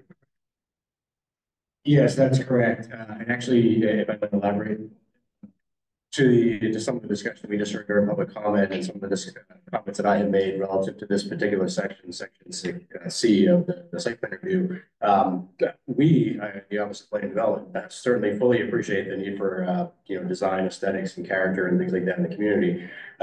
What I think is a potential issue here is it's more about the method by which the site plan review or the design review process is being done. So I think that the problem here, I guess, what I'm seeing and the potential inconsistency that I'm seeing in both in terms of existing case law, statutory language, as well as evolving case law that will necessarily be coming out of the new statutory language, including such terms as unreasonably regulate and things of that nature. The legislature, again, with rotating members, may have some sense of what site plan review is, but most of that is, as Kara North, I think, indicated earlier, that's indicated by case law. And I think that in essence, to sort of boil it all down, you can have a site plan review and you can run that to a board or you can run it to staff. But if you have to, according to this statutory language here, have objective standards and not subjective ones, this is the problem that the legislature was really trying to address in the first place, which is not having it be unclear whether someone could get to the finish line of creating an accessory dwelling unit. And the difficulty, for instance, with there's two issues potentially here. One is not having objective standards, ones that folks could interpret it differently. Remember, our boards, our zoning board of appeals or planning board, we're 5, 7, or 9 members, all having potentially different interpretations of what consistent with, and so forth is. So, this actually goes back to not just, our own sort of policy level debate, but actually goes back to case law that is not only established, but also will be coming out of this statute. And we will see guidance from the state, and we can, wait for that. I think it was mentioned for public comment, or we can recognize what the statutory language is and what it means in relation to everything else that we've seen in terms of state regulations and case law. And I think that, to circle back on the Rick's question, site plan review here in the ordinance today does not call for a public hearing. One of the concerns that I have, and I think given some of the public comment we heard relative to public hearing or public notice, I think there's a conflation here, a confusion between what a special permit process is and what a site plan review process. For lack of a better term, I'm concerned that some of the language that's used in this section, I think would have to be revised to pass muster parts. It does not use objective standards, it uses subjective standards. And then it assigns that review process to a board, rotating members who, in all fairness, and I respect all the members that both the planning board and the ZBA that we work with, but providing no clear guidelines for them as to what makes something compatible, right? And so forth. Language like that can be considered void for vagueness, but the ordinance does not require a public hearing. And so part of my concern there, to circle back on your original question, does it currently require a public hearing or public notice to abutters? No, it does not for a minor site plan review. So where this ordinance amendment is calling for that, and we've heard, for instance, during public comment or otherwise, that this would necessitate public notice and indication to abutters as to what's happening. I don't have an issue with that, just like, that's not the issue. The issue here is it does not call for that in the ordinance. And the unfortunate part is that would confuse folks into thinking that the board could essentially come up with provisions on the fly. We want to change where your window goes. We want to change what kind of landscaping you have here. Some of those things can be reasonable. There's certainly case law to support those types of things, but that can easily go awry, especially when you have many different members all having a different interpretation of what would be acceptable there. So it does not require that notice currently in the ordinance. You could certainly insert that piece in there. We could talk about those components, but I think I would be concerned, to me, it would feel a little bit disingenuous to abutters to suggest that we're giving them notice, they can come to this hearing. But in fairness to the statutory language and what the legislature was intending here, and I think the case law will show, they did not want it to be a discretionary process where the rules are made up on the fly. They want applicants to understand what the rules are from the beginning and be able to proceed to that. So to the extent that things comply with setbacks, and spatial constraints, aesthetics can be applied. They can be applied, and those are important. The question is, how are they being done? Is this actually functioning as a site plan review, or is it functioning more as a discretionary review where the board may not necessarily be able to say no? But when does the design review process end? How do we know between 5, 7, or 9 members when a specific provision is addressed? And that's where I think whatever the revised language is here, I would actually go beyond what Kara North had said earlier. In terms of some of the language cited in here, whatever language might be modified in here, I think we need to take a serious look as to whether that can be reasonably and consistently interpreted by rotating members who may have different interpretations of given phrasing. So whatever that phrasing is there, not just the phrases that Kara North mentioned, I think whatever that revised language is, we need to look at the same type of facets. Is it unclear for someone what those rules are? Yeah, no, thank you. I think as sponsors, we really understand too, there's not a lot of ordinances that have come out the gate yet to try to meet the state's regulation.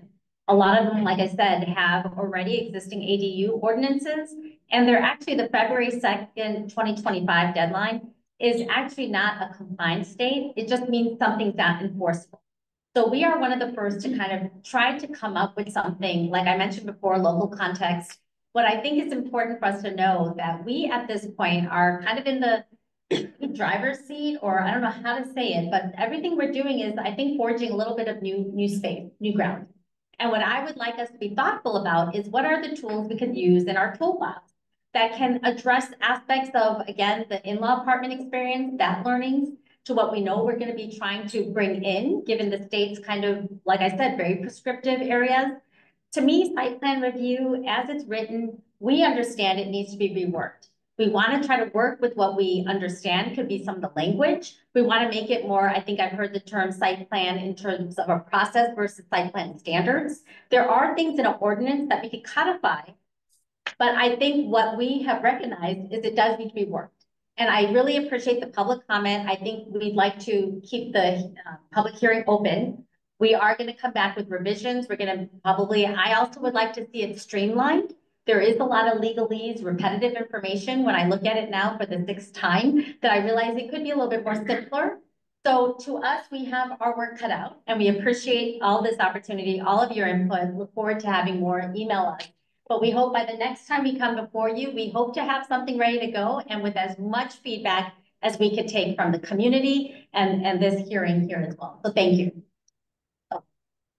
Thank you. And agree with everything my fellow co-sponsor said. I wanted just to chime in response, and also in response to some of the public comment, as well as from my fellow counselors. I don't want to lose sight of the fact that if you go back to the chart in your brains, we have 5 of the 6 types of ADUs, which would not be required to go through site plan review. So we're talking about one specific example where people would be building a new structure separate from an existing single family dwelling. So we're not applying this to all, it's applying to one. And as a ward counselor, I appreciate my fellow ward counselor from Ward 1's comments earlier around the community's concerns about infill. And so I think we're attempting to come from a place of creating responsible legislation that doesn't prevent people from creating these detached ADUs, but allows for, in a situation where maybe there isn't a public notice, but there is a public meeting versus some of the alternatives which have been floated around, having the zoning administrator be the the person who in no public space would be able to determine, some of the allowances for this. So we're starting from a place where we think this, could have best move forward, but as my co-sponsor said, we're certainly open to amending the language, taking feedback and making it more specific so that with any interpretation by any legal person down the road that we're in compliance with the state law. And that's all. Thank you. Anything else? Attorney North, did you want to address? You did raise your hand, I think. I did, and I lowered it. Thank you. Okay, no worries. Could I speak to you? Yes, let me just come forward. I just wanted to make sure we clarified a couple of things before the next session of public hearing. And one of them is this question about the meaning of the word dwelling. And it clearly has a meaning in Newburyport zoning, which could be a 1, 2, 3, 4, 20 unit structure. What I hear Attorney North say is that it's clearly intended from her point of view, the state law meant it as a single family dwelling. And so if that's the case, that opens things up to us. And we can make the decision to change all the words dwelling in this ordinance to the words single family dwelling. If that's what we want to do, or we can keep it or we can keep it more expansive, because if the law requires us to do it for a single family dwelling, we could make the choice to allow it to happen for 2 family or for 3 family dwelling. So I think we just want to make sure we know what we're doing. We write the ordinance and we make that choice. The second thing in terms of a clarification, we've talked a lot about the expansion of the primary dwelling, principal dwelling. We've talked about a detached ADU, but we haven't talked about an existing accessory structure that we then expand. So if we have a 500 square foot garage, could we, under this zoning, turn it into a 900 square foot accessory dwelling? And if that accessory, if that garage were currently non-conforming in terms of setbacks, could that expansion move into the backyard so that the expansion didn't increase the nonconformity? And that could happen by right. So that's kind of an infill question. That issue, the concern about infill, I just want to make sure we understand what's going on there. The third thing in terms of clarification, there was reference made to the city's parking garage as one of the transit stations. That was written into the draft ordinance. That's one of the things where in the draft ordinance says it is understood that this includes. And so that's why when I drew my half-mile boundary, I was just following the proposed zoning ordinance. I would like to understand, I'd like to clarify that, find out whether that's the case. Because that's the third clarification. And then the fourth piece that I'm concerned about, it's not a clarification, I'm just concerned about this idea of shifting the ZBA's responsibility to the planning board in the area of special permits for nonconformities and those types of things that the planning board doesn't normally handle. So if something doesn't have to go to the planning board, it would normally be the responsibility of the ZBA. And there's no other planning board permit required. I'd like to understand why we're doing that and if that's a good idea.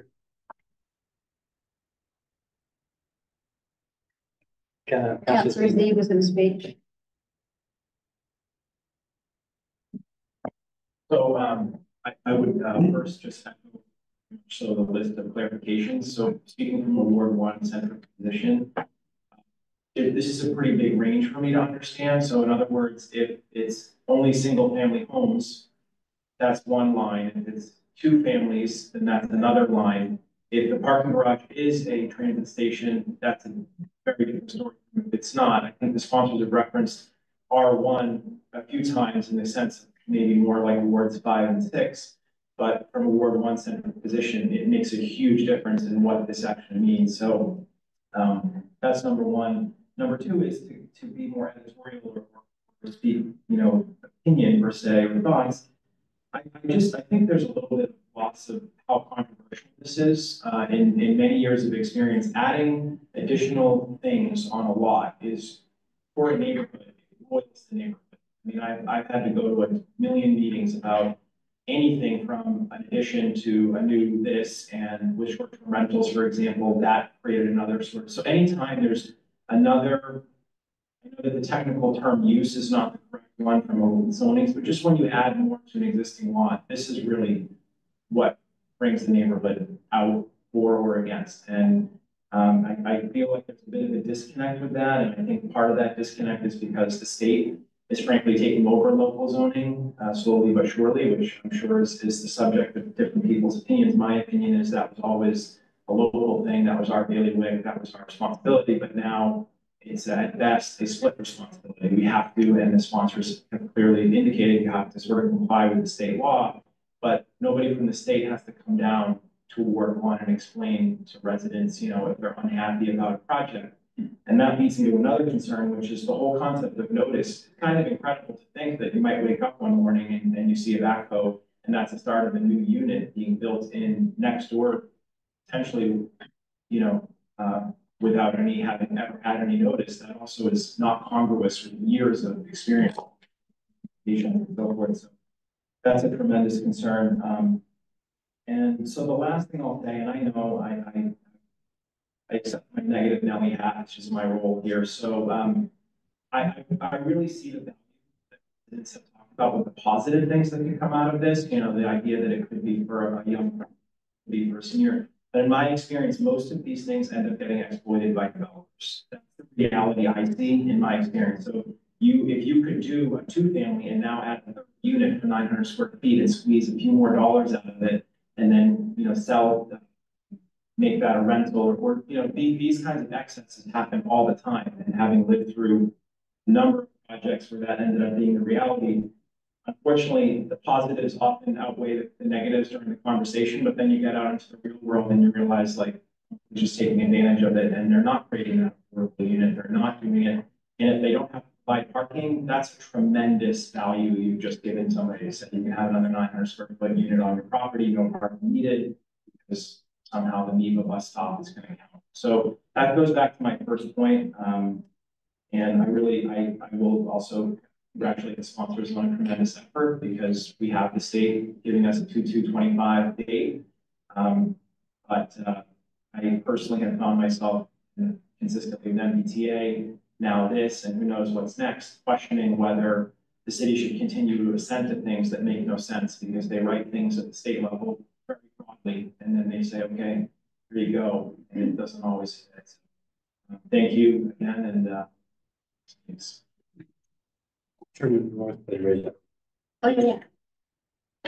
Attorney North, did you want to address the group? Yes, just briefly, I just wanted to say, happy to work with you and your staff and the sponsors on these questions. I do just want to note for the record that the question about the transit station is not likely to be addressed or be able to be addressed. The SJC is hearing oral argument on the Milton MBTA case on Monday, and my guess is it'll be another 30 days or so at the earliest before we get any guidance there. So just FYI. That's all. Thank you. Thank you. I mean, I just want to add one last thing. I think at the next meeting, what I would appreciate some of my ward counselor colleagues to maybe send me some examples of like properties, and we won't expose like residential, like, you know, too much detail, but maybe look at bird's eye view, because I think what we'll realize is our dimensional requirements will trigger a lot of special permits. I just really want to call that out. But it's always helpful to look at a couple of cases. And I think that'll be our exercise to maybe walk through. What are we looking at? So I welcome us employing some creative strategy to kind of bring us all, because I do think this is a good thing. That's why I started with the in-law apartments, because I think this is long in coming for our community. We're woefully behind. We should have done this a while ago, in my opinion.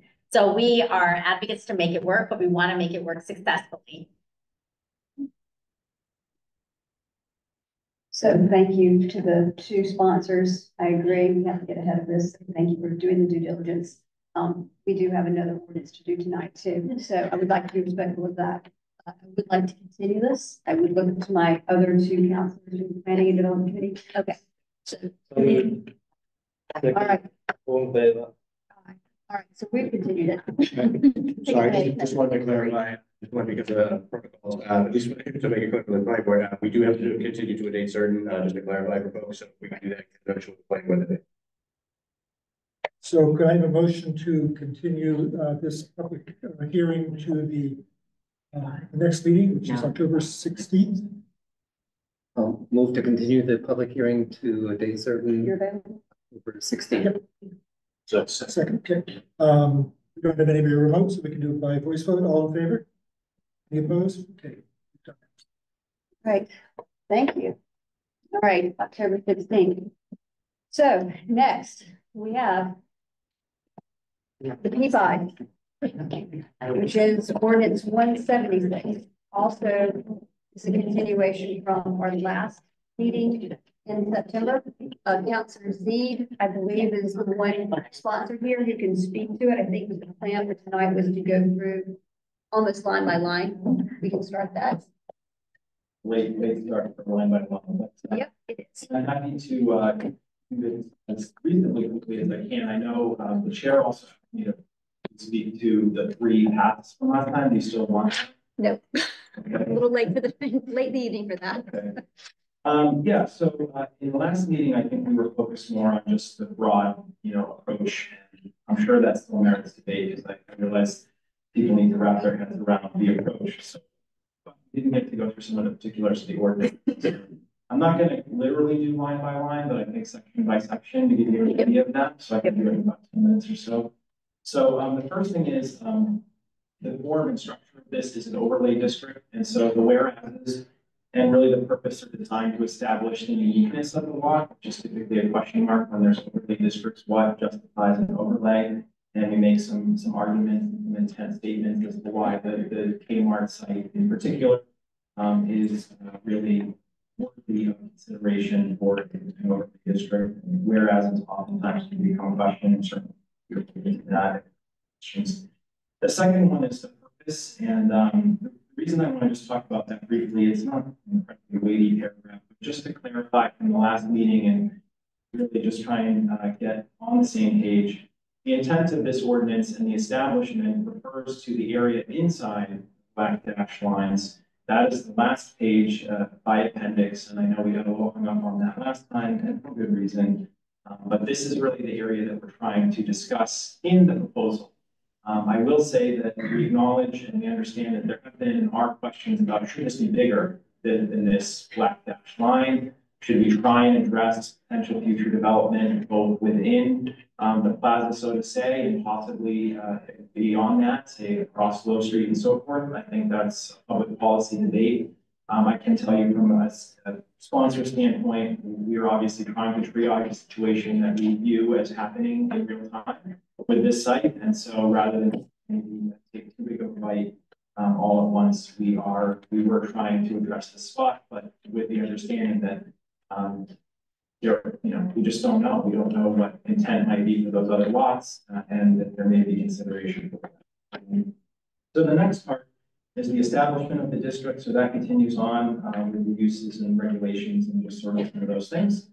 The next one is probably the most relevant when it comes to the approach, which is section 2033C, which is the effectiveness dependent on a contingent upon a development agreement. Long story short is that this basically says that the zoning and the development agreement are, they're siblings. So they essentially can't exist. One cannot exist without the other. And so the development agreement has been the subject of much conversation. But one thing that has been lost is that these are not easy, I think. And so we have talked about this on other areas of the city, which I won't mention tonight, but whether the development agreement comes to plan, the development agreement, all of those sorts of pieces are relevant, and we seek to address and define those here. You can see with the ABC, it runs with the lands. We try and contemplate instances where the current proponent doesn't necessarily continue with the project. For example, I mean, these are the concerns you have when you have these long-term projects. In this specific case, it's slightly mitigated by the fact that we are talking about effectively one project. But if this were to expand beyond that, then this becomes even bigger, because you're going to do some but not all, and what gives you give now, and do you ensure that you get the sort of some of the other parts of that. So that's the first paragraph, and then the second paragraph is, we didn't write the development, so there isn't a draft development agreement attached to the back of this, and so we seek to say basically that really that the core tenet of the development agreement we intend is that we're going to get 25% of the units to be affordable, and that they are going to run them as rentals, and therefore, A, we get the 25%, B, we get the rentals, both of which are identified needs, and C, that we get to count the full load of units against our SHI. And that's that magic trick that EOHLC gives you if you can check off those two boxes, the 25%.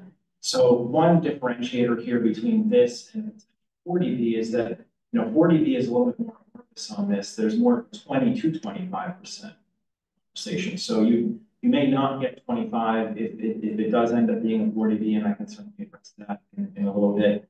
But that's just the nature of that beast. But for us, to the extent that as a city, through our typical means of deciding these sorts of things through this and through other means, if we decide that 25% of the rentals are important to us, then, and they are to me, to be very clear, and they are to my co-sponsor as well, that would be extremely important to get, and the development agreement would be the place to realize that, we think, and possibly more, but that's the next section is 33D, which is development standards.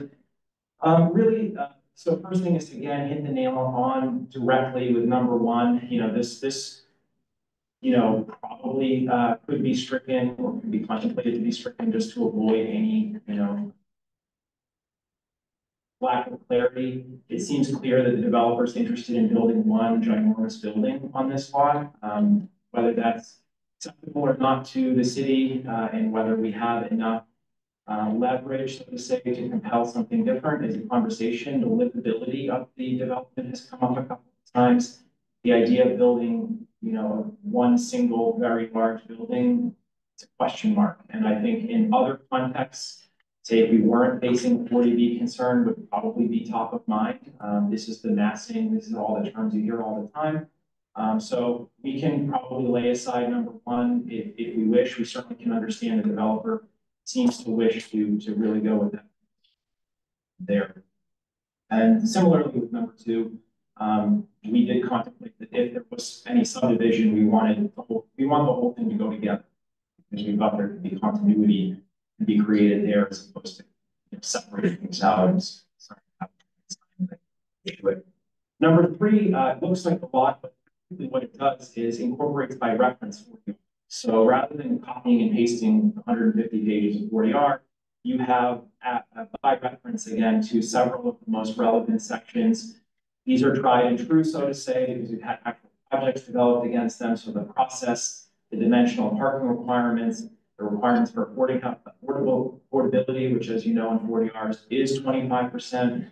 The permitting procedure, like all of these things need not be recreated, and so why recreate them, and B, why take copy and paste them? You're creating two potential things that can get out of sync over time. So it's fairly straightforward. And then there's two sub-districts in smart growth and 40R. So we just said A was the bigger of the two. B is the one that's around the traffic circle.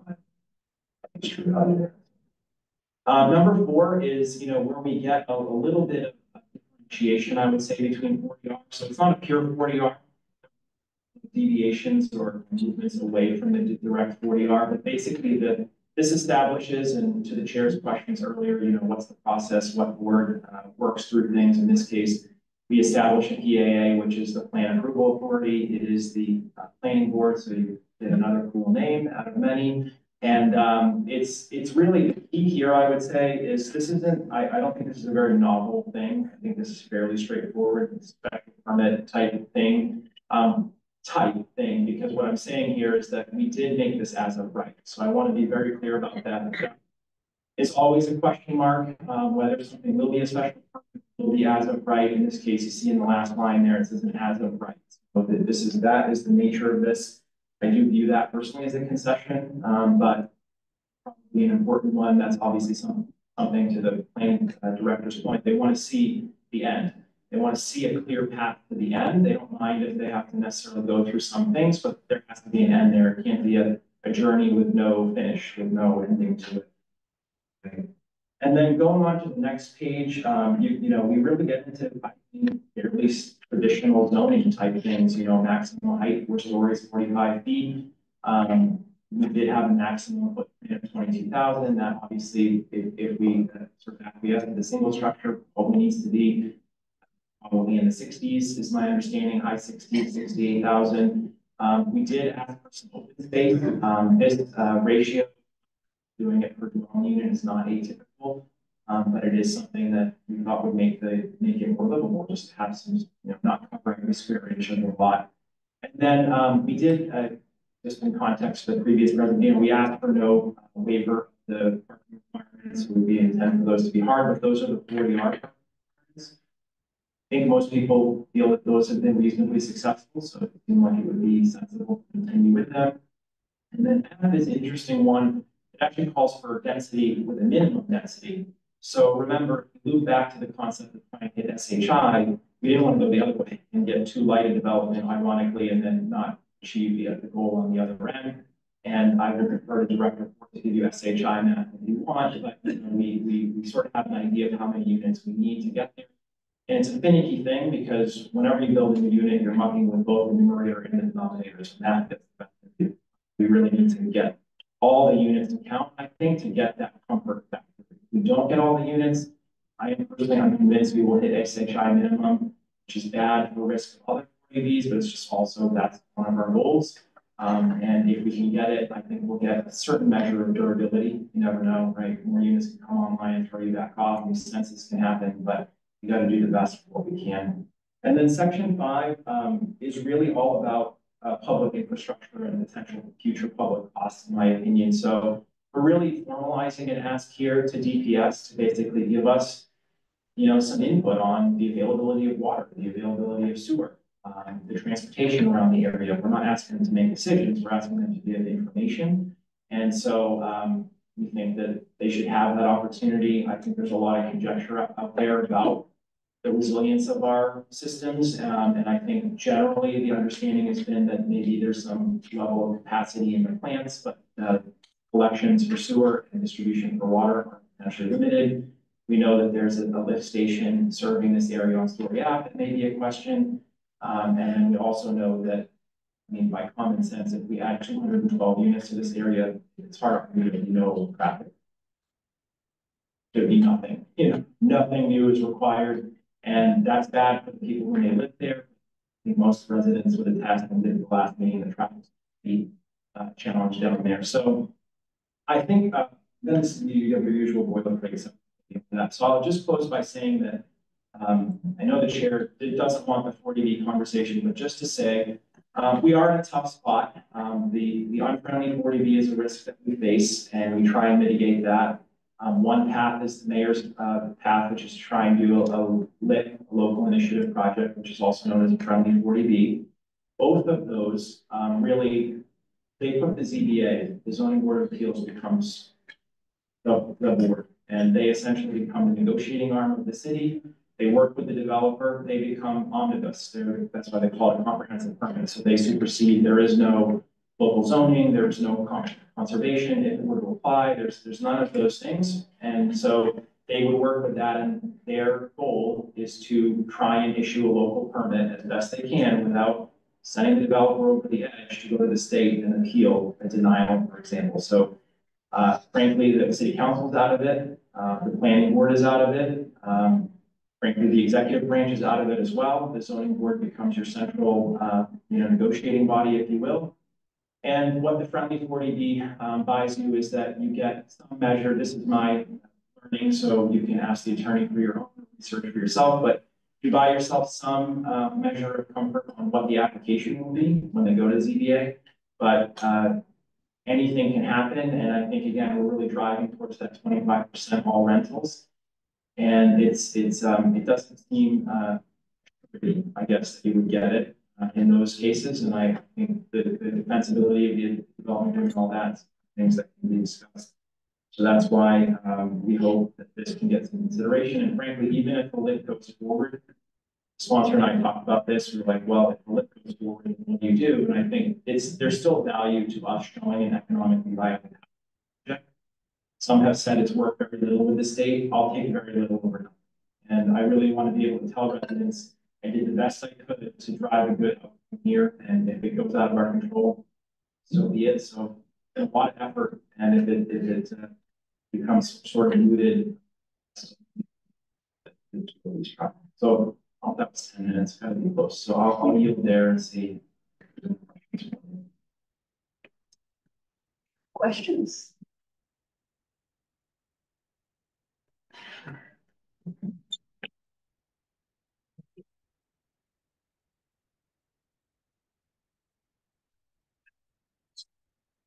All the mics.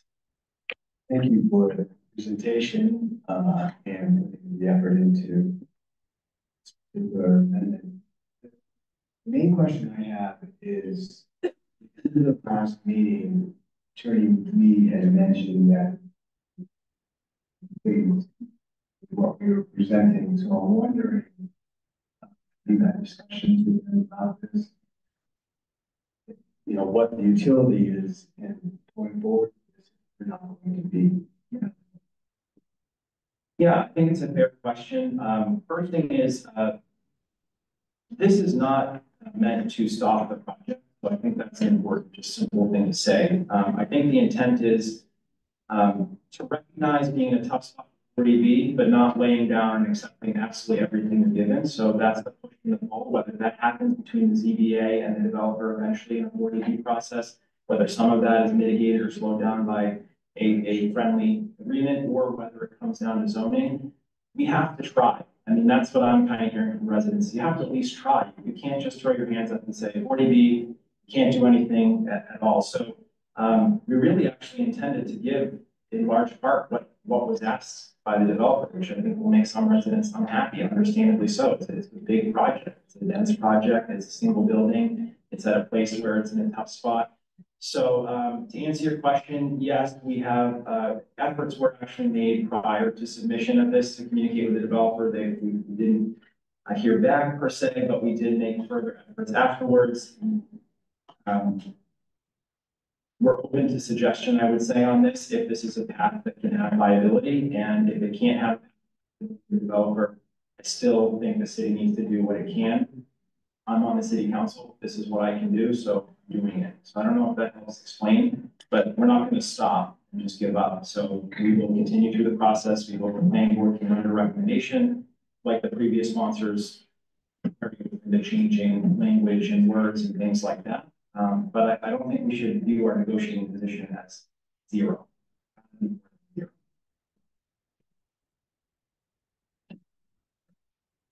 Any other questions from councilors or planning members?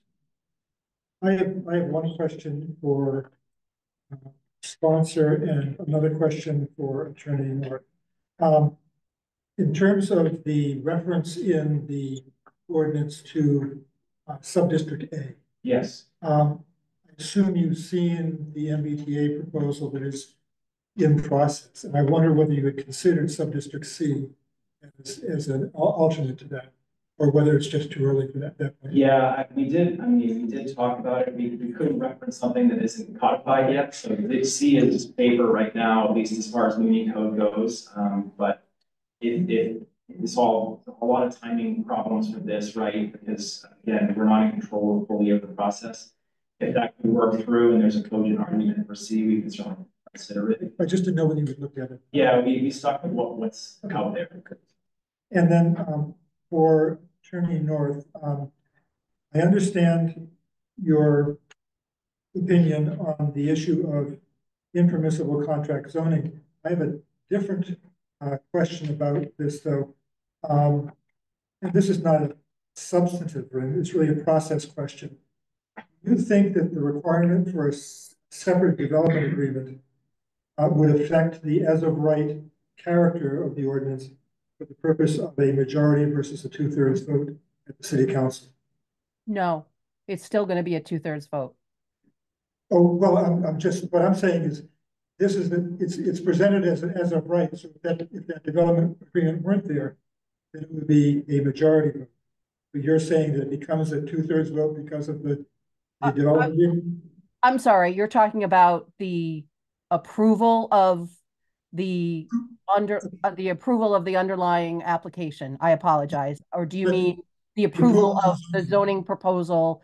Yes. In front of the city council? Yes. Okay. There is nothing that I see in this language that changes this overlay requirement to something other than a 2/3 vote by the city council. But I thought the new section of the state law said that if you had an ordinance that allowed. Oh, as of right. Multifamily. For multifamily. Yes. Yeah, no, you're right. I need to just take a look at the language carefully. Okay. I think that's a great question. If I may. Yeah, sorry, you're correct. And go ahead, If I Andy. may, just one thing that may have implications on Attorney North's opinion is because, as Councilor Dean pointed out, this is referencing the existing 40R district, and there are other uses that are allowed as permitted uses in Section D. And given the way that the statute's written and combining different votes or substantive votes together, I don't know whether that in itself I think that may be what triggers here. So for instance, you could allow the residential use, and I think stick to that simple majority vote, but if you're combining other uses, because this is cross-referenced, unless you're excluding those other uses, you may be tripped up to the 2/3, I guess, and I just want to throw that out there as something I'm seeing based on the structure. That's correct. Just answer, we have no idea, to be totally honest with you, because that provision is so new. With the MBTA, we had the same question, what's the quantum of the vote? Is it 8, is it 6? We went back and forth. We talked about whether other uses sneaking into the zoning, by allowance, change that vote to 8. I think the current working theory is MBTA needs 6. The working theory, if memory serves, that's where we ended that conversation. So I'm not sure we should try and answer that tonight definitively.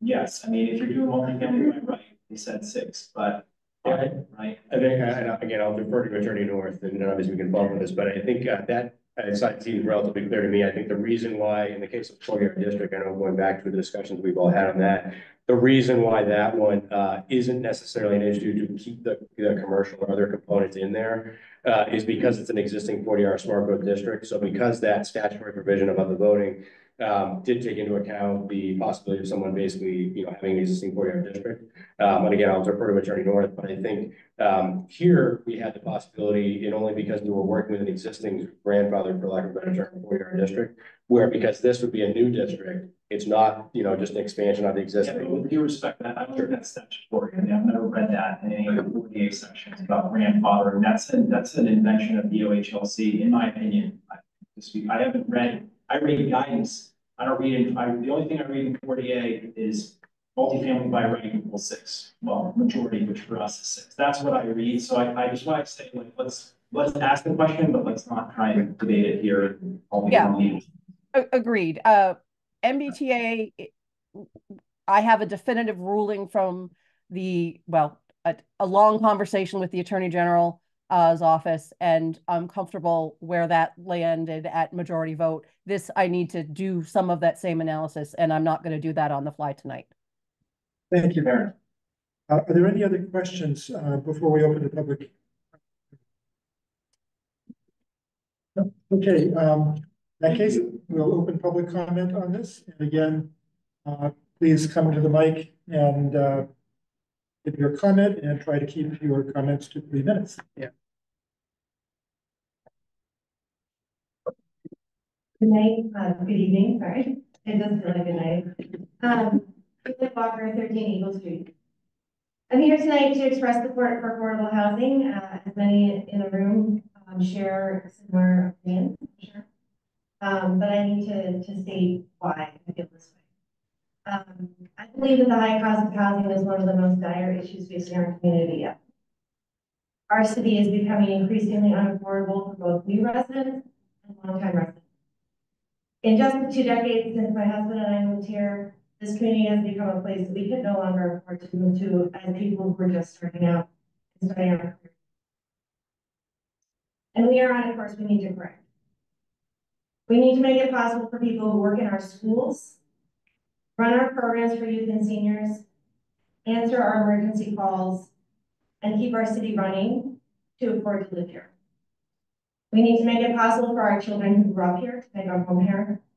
We need to make it possible for seniors to live out their years. And we need to make it possible for newcomers of any income level to make this place their home, just as so many of us have. So this is what will make us a community, a strong community, a resilient community, a diverse community. To do this, it is absolutely necessary that we support the creation of more housing options on multiple fronts, including the direct investment by the city, zoning changes, collaboration with developers, and redevelopment of city assets. To have an impact, we need to work together and we need to be strategic about our actions. We need to embrace change and be willing to get a little outside our comfort zone. To really have an impact, we need to be transformative in our thinking. That means getting comfortable with density, getting comfortable with development scales that we have not experienced in Newburyport. This doesn't mean we can't proactively guide new development and influence the outcome in a positive way in our community.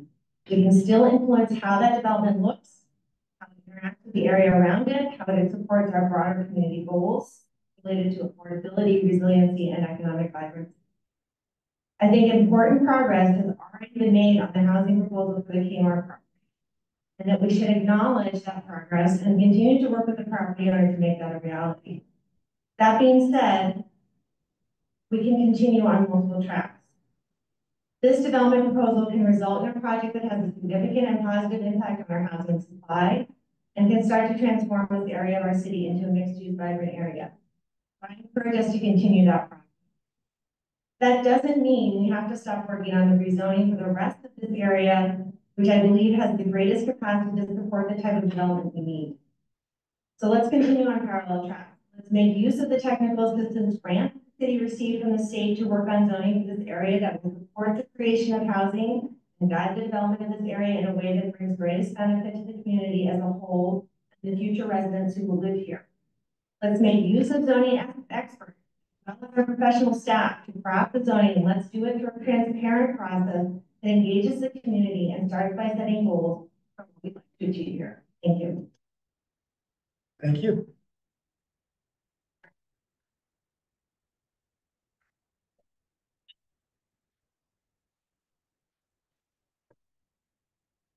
My name is Nancy Salyers, 6 Woodman Lane.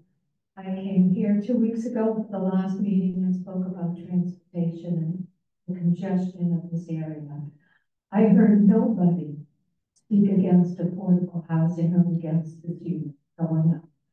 But I am very concerned about the gigantic building going up. I am not against the development of the Kmart site. I would like something, though, that looks reasonable for the area. There's nothing above 4 stories in this area. And to get 200 units, it's going to have to go.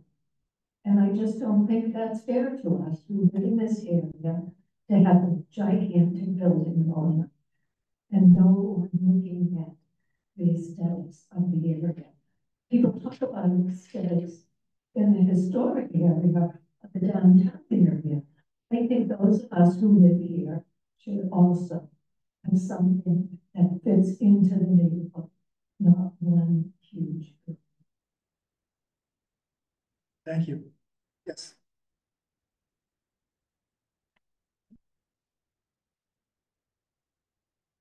Good evening, Owen Smith, 175 Astoria Avenue. Really, I just kind of say, what's the intended outcome here? You know, we need to be working with the developer to get affordable housing, more housing in this community. You know, I've talked to people concerned about traffic. People want Trader Joe's there. Trader Joe's there. Supermarkets draw people in, shopping. We have a community community here, people are gonna stay, the traffic's predictable, we can manage it if we have a favorable development agreement with the developer. You know, there's multiple multi-story buildings in that neighborhood. You know, developing it will look a lot better now than Barron, old abandoned Kmart. I hope, that this overlay district doesn't derail the progress we made. And maybe these city councilors can address the concerns with the process, which is we elect the mayor to represent the interests of the city. We have a strong mayor here. You don't want that? We can change our charter and become a council manager city. And then you all can sit in executive session all night and discuss the merits of it. Right now, and the chief negotiator for the city is the mayor. Thank you. Thank you. Yes.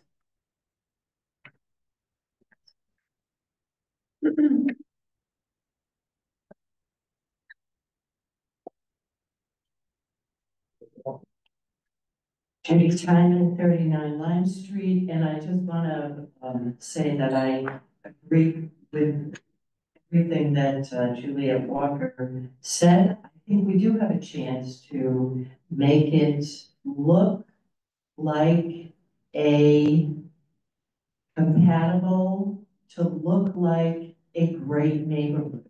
There's a lot of possibilities out there, and there's a lot of opportunity for, you know, local input from residents who live in the area. We do have a grant opportunity to look at rezoning that would include traffic considerations and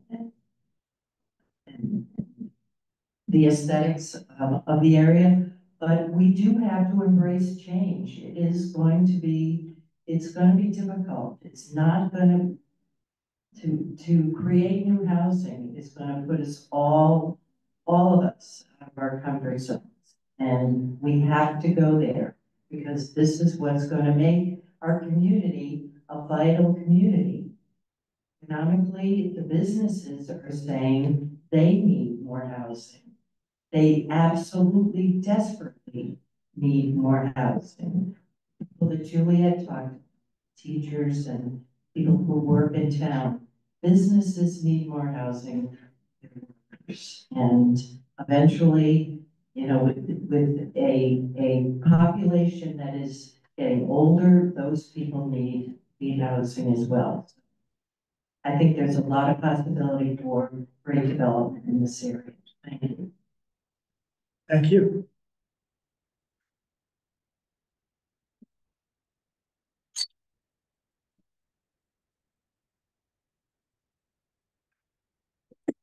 My name is Mary Ann BC, 10 Kent Street. I just want to affirm what Juliet and Judy said. We do need to change how we think of the city and how we're going to really join a new age of desperate need for housing. We just have to do things differently than we do. And it means, and I think we can make it also look very good for our city, even though it seems daunting to have a multi-story building in Newburyport. But we really need to do it because that we're just in desperate need of housing. That's all. Thank you. Thank you. Yes. Stephanie Nikitich, 93 High Street. So the comments which I'm hearing, which are great comments, we need to increase affordable housing, diverse housing in Newburyport. I don't think anyone on this particular topic of the Kmart side has disagreed with that. With the last meeting, I didn't hear anyone in that neighborhood saying we don't want, we didn't, you know, don't build anything. But I think that when you talk about aesthetics and the way things fit into the community, you do that through local zoning. And 40B is not. So I think that that's why it's so important that we do try to pursue the ordinance that's been, and, you know, again, on all of these discussions about housing, Newburyport has been very good at checking every box the state gives us. We had one of the first 40 Rs. We have an inclusionary housing ordinance. We've had it for 7 years. We immediately got on with the MBTA communities zone. We immediately gotten on with the ADU zone. We're a good city. We're doing what the state is asking us to do. I think it's fair for us to be able to still control what happens in the Story Avenue area and the Kmart side. So that's our best hope for that. Thank you. Thank you. Yes.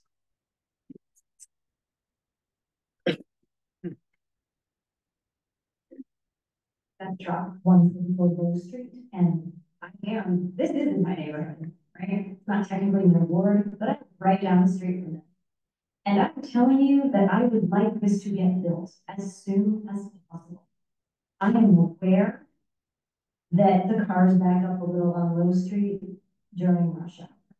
I am also aware that some people are concerned about what it looks like. My 20-year-old son, when he looked at the rendering and the picture of it, said, wow, are they really going to build that here? That's awesome. So aesthetics are in the eye of the beholder, for one thing. And the reason he was excited about it is he was like, oh my God, is there going to be somewhere for me to live? Because right now there is not. And he's keenly aware that he, despite, working a full-time job here in Newburyport, cannot afford to move out of his parents' house, right? That's the reality. He can't start his life.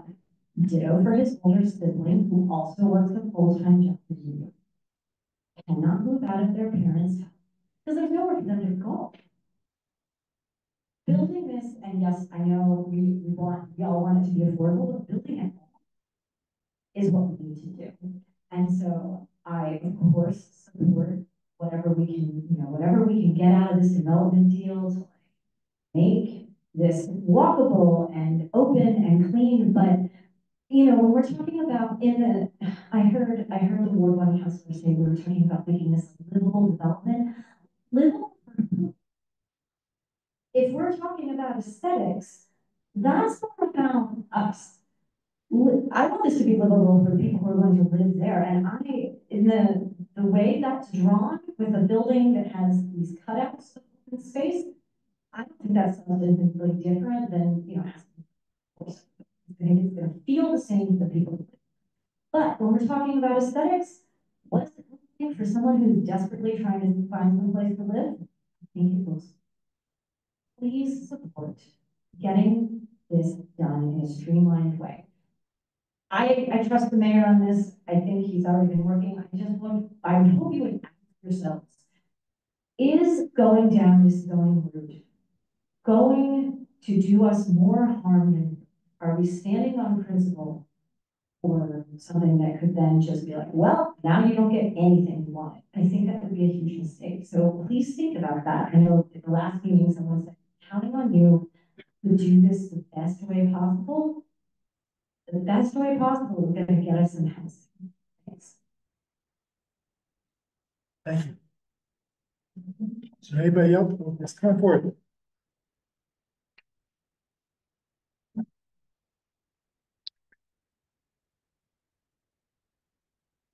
Evening, everybody. How are you this evening? Well, could you give your name and address, please? Oh, I'm sorry. My name is Bill Melanson. I live at 217 Low Street. I control the lock and get to that building. My dad served on the city council in the city for 18 years. He was part of the original reconstruction project. Planners and non-developers built downtown when it went from the trash dump that it was to the beautiful thing that we have down there now. And a lot of people want to live here. It's a beautiful, beautiful place. It's really, really great.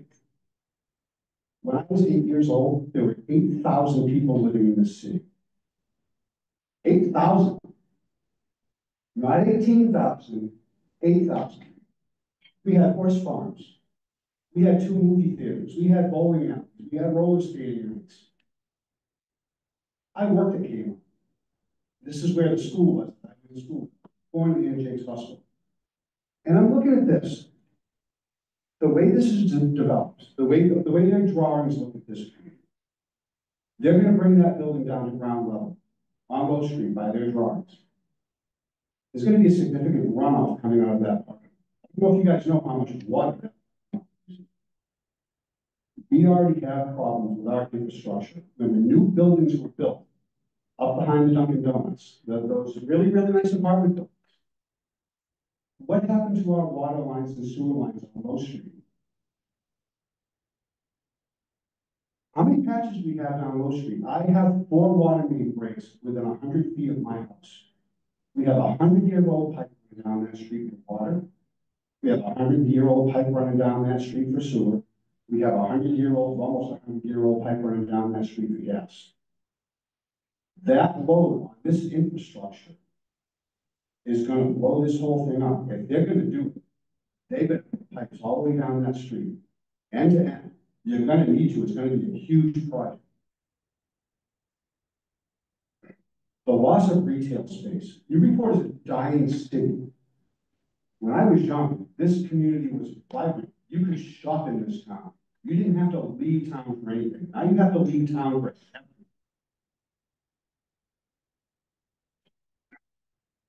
God, there's just so much here all at once. We're talking about taking down a 53,000 square foot building and putting up 320,000. I've watched the Colby Horse Farm, which was agricultural land zoned for 100 years, turned over for profit. Oh, if we get enough money to the city, they'll change the zoning on it, and we can stick some houses in there. I have the land dump behind my house. With all the stuff that went on with that, the lawsuits, the whole thing. I support all of this. You mentioned the traffic backs up. I live almost a half mile from the top of the intersection at Storiette. I can't pull out of my damn driveway because I have cars all the way down the street because we didn't have the foresight to put an off-ramp on Hill Street to direct all of that traffic. All the traffic has been pushed onto Low Street in this city. All of it. All the big trucks, all the cars, the industrial park coming in and out. When they built the new Bresnahan School right here, which, by the way, used to be all of our athletic fields. I look over here, I see a football field, I see 2 basketball fields, I see a basketball court, I see an ice rink that used to be over here. That all got taken out so we could plot the new school over here. We were promised as a neighborhood that traffic was going to be diverting out this way. That, the entrance is High Street, and there's no back to the street. Well, you guys know it's all one way, right? So all of those cars dump into our neighborhood. I was here for the widening of Low Street. Low Street was a family neighborhood. It was a winding back road. I don't know if anybody here is. It was a winding street, barely paved. Now it's a freeway. I've been hit snow blowing and cleaning in front of my house 3 times. 3 times hit, brushed by cars going down the street. Generally, you get the finger. Could you, I'm sorry, I will wrap this up. They're looking really to build this. The amount of traffic, the amount of infrastructure they're going to bring on, and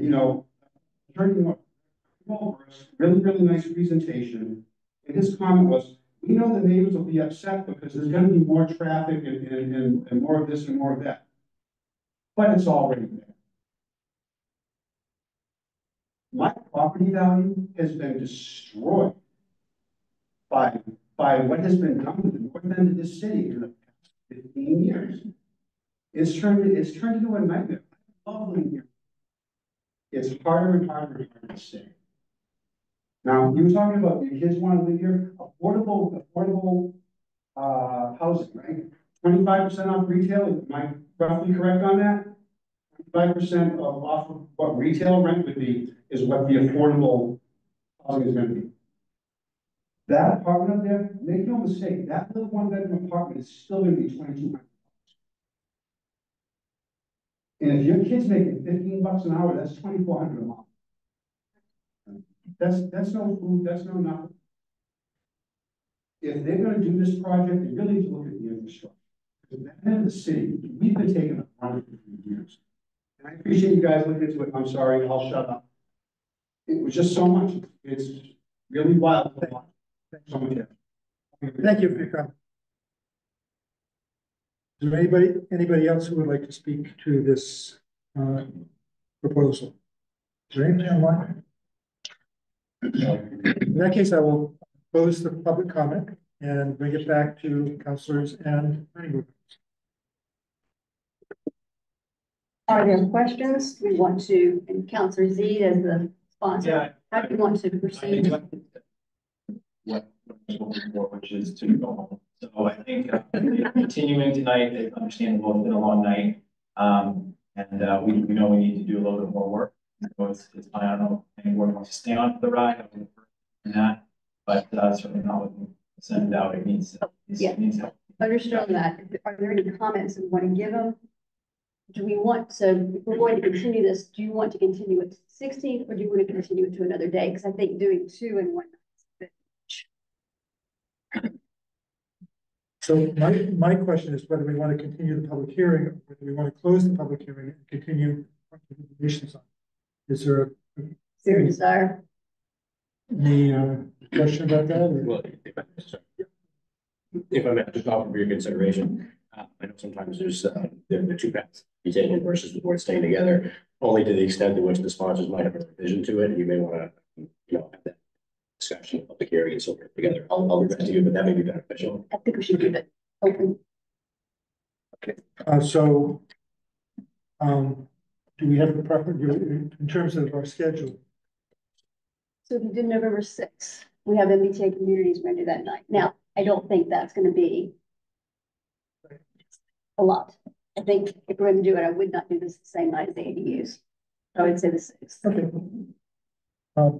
Is that acceptable to the board members to postpone to the continue November 6th? Why don't I start with a motion from our side? I'll move to continue the public hearing to November 6th. Okay, second. All those in favor? Any opposed? Okay. And just so everyone else knows, we will do the bulk of the work. Hearing's done. So. Yep. Understood, but to me, this is more prescient than the ADU conversation. Understand we have a February timeline for the ADU conversation, but we also need to keep in mind that the development agreement that the administration is working on is going on right now, and it could very well be that they would leapfrog this, and then this is just completely lost. So I would say this is more prescient than the ADU conversation. What did the ADU move out? We've already moved it to the 16th. That was already voted on. Okay, well, that was very poor planning, but okay. But I think we do very much need to recognize that this may be completely moot by November. But could I just say that, the public hearing can and will continue jointly, but planning and development can meet. Yeah, we can meet. We can have a council conversation if we so choose through the committee on a different timeline, because I agree, we're not the sponsors driving all the buses, right? So there's the parallel tracks you mentioned a few times, and that, there's more than one thing happening. But that could be another avenue if we can't spot them. Sorry, I just want to ask one more question. But so if we were to work on this as a planning and development committee, but not with the joint planning with the planning board, we still couldn't bring this ever to council for a vote, could we, if this was still open? So we could do work in the background. Well, we have a couple things. We have the zoning timeline that's not boring. We also have, we ask for, we get a recommendation from the planning board. I don't know. I'm on it 60 days, if I'm certain that it's 90 days for the overall. Yeah. So this is, You know, the hearing had to open, so we're Right. satisfied that. Right. We have not yet closed the planning board's hearing, so that clock doesn't start running until this hearing is And the closed. council pressed point, I don't think anybody's trying to rush, but I do think there's an idea that, you know, we have timeliness consideration here that is relevant, is real. Sure, so we can do this on the 16th, and we can do 2 ordinances the same night. Well, I guess. I mean, I do, hang on, and we have the option of doing another plan and development committee meeting next week, okay? Because our next scheduled one is October 22nd. Okay. So, I mean, I'll defer to my council members. If you want to continue a meeting next week on this topic, we can. But you're saying no matter what the next. Our next currently scheduled meeting is the 22nd. Yeah, so the 16th, so you're talking Yes, October 16th. Yeah, October To have 16th. another public forum. Right, yeah. Well, October 16th is our next joint planning board meeting, which we're going to do the ADUs. If you want to do this one as well, we continue to then. We also have October 8th, next Tuesday. We want to have a planning and development committee meeting on this topic. We can do that.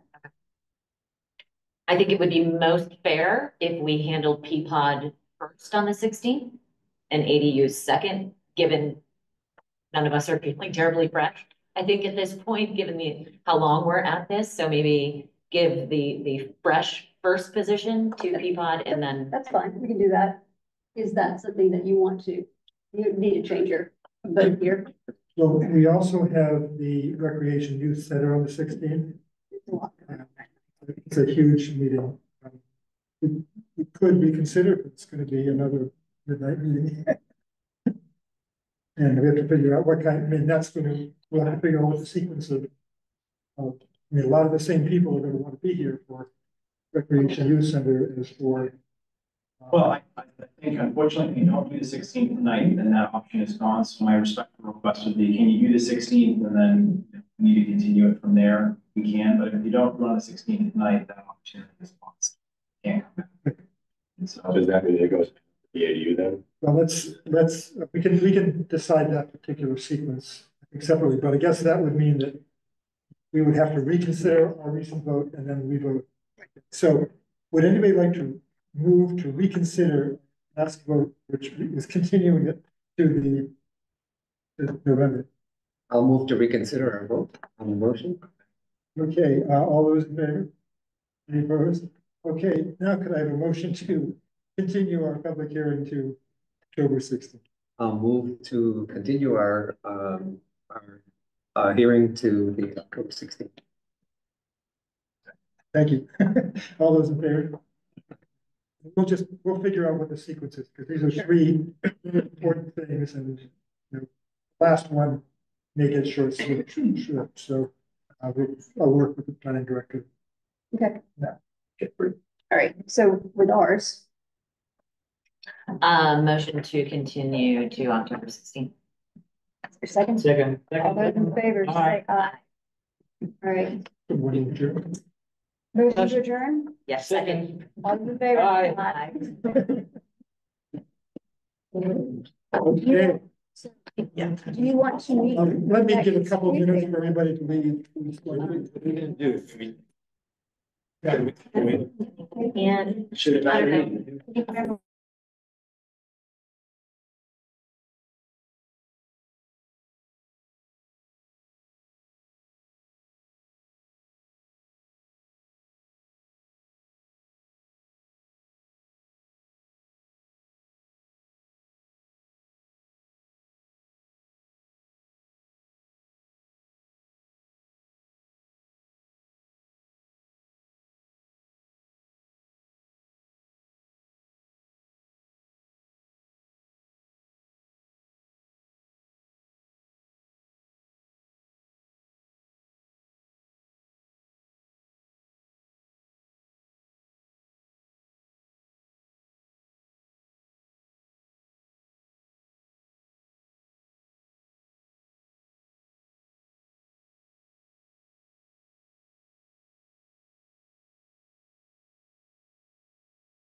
Hearing.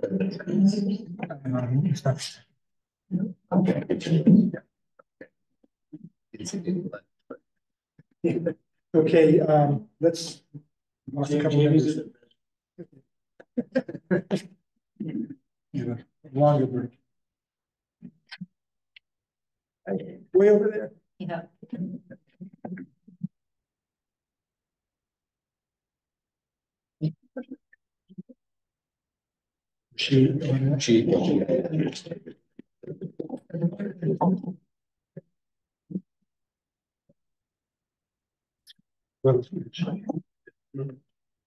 Oh.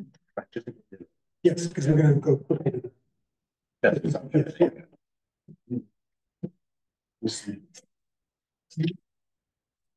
how it's doing it. Change that, we have to find figure it out. Yeah, I think that's. Yeah, so this is my.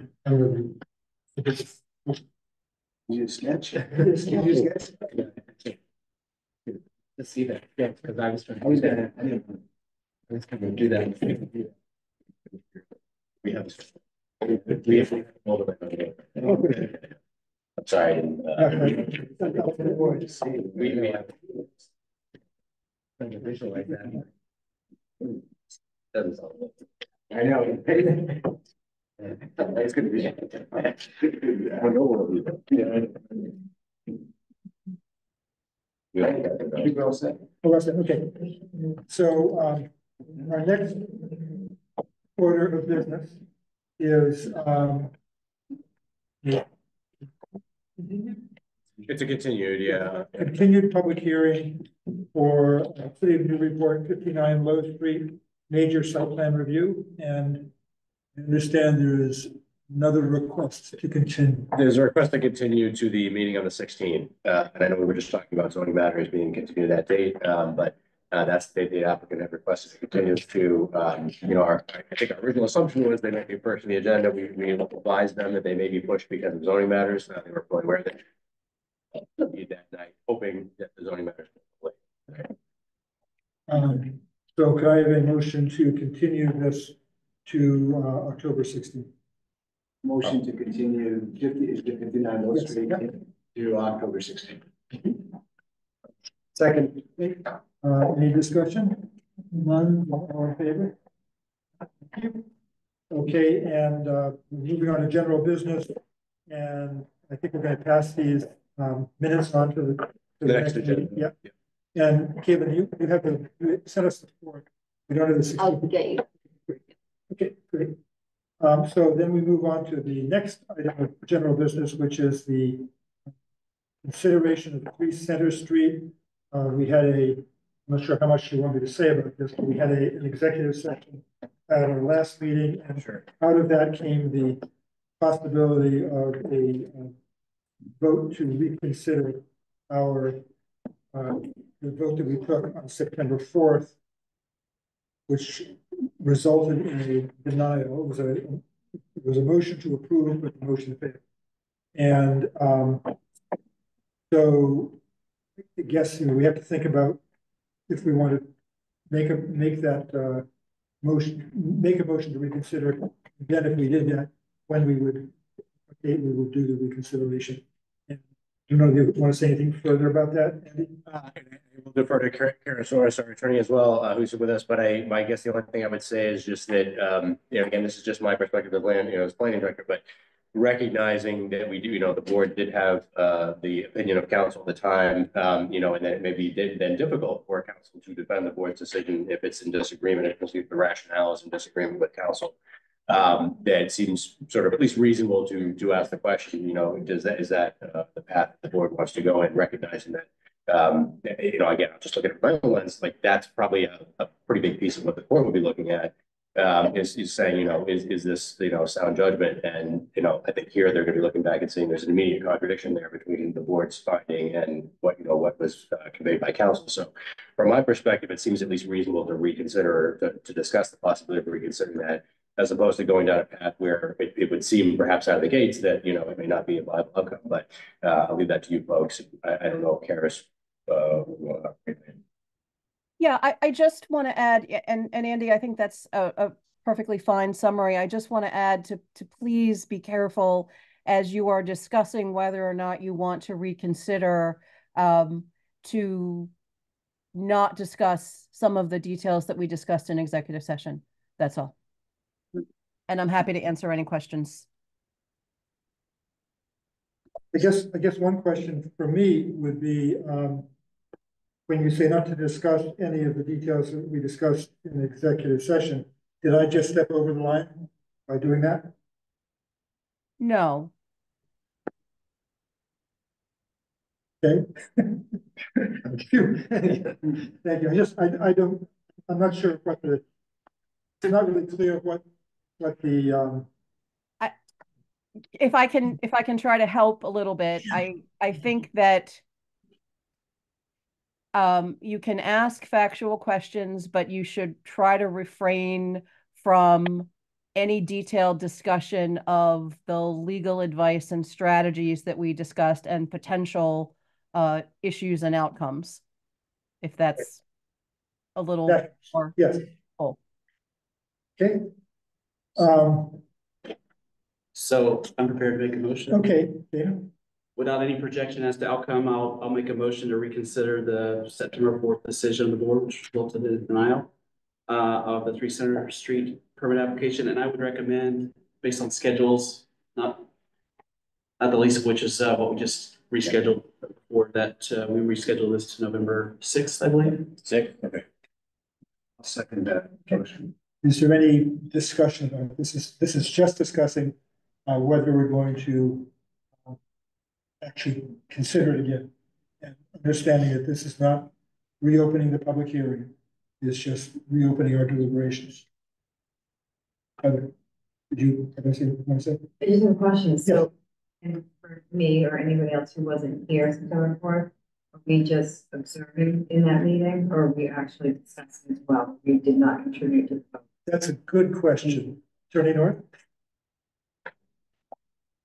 Yeah, on a motion to reconsider, it's not a motion on the substance, it's a procedural motion. So I don't think that it's up to you. If you feel that you have enough information to participate and vote, participate and vote.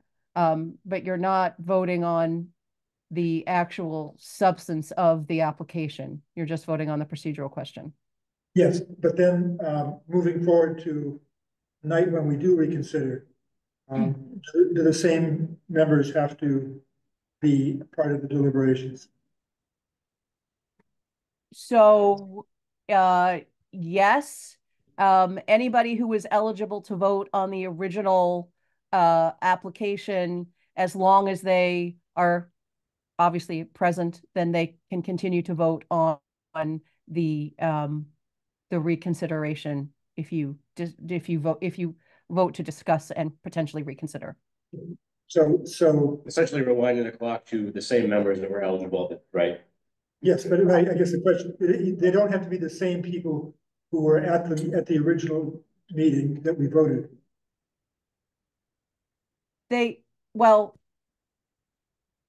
have to be the same people that were at the original meeting that voted, unless, yeah, I mean, they have to be the same people that were at the original meeting that voted.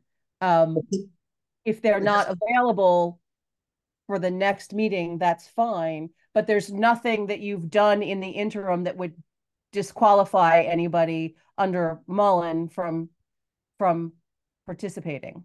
Are you thinking of some member that wasn't there that could then participate in the vote? Yes. Because they weren't there for the final hearing, but they had at least listened to one of the tapes. Yes, right, exactly. Okay. Yeah, if they complete the requirements under the Mullen rule, then they can participate and vote if they've only missed that one hearing. Yeah. Thank you, that's exactly right. Okay. Any further discussion about this motion? If not, then I will ask for a vote. All those in favor of the motion to reconsider on November 6th? Aye. Any opposed? Okay, it's unanimous. Thank you. Thank you, Attorney North. Yes. So the last thing that's listed on our agenda is the review and approval of housing production plan. I think it's somewhat late. So I think that we don't actually have terrible time pressure to take care of this.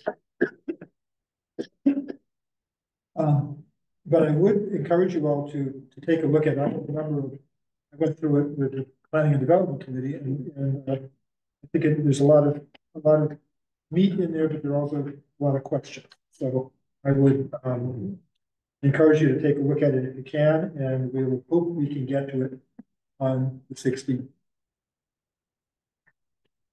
Is there anything else?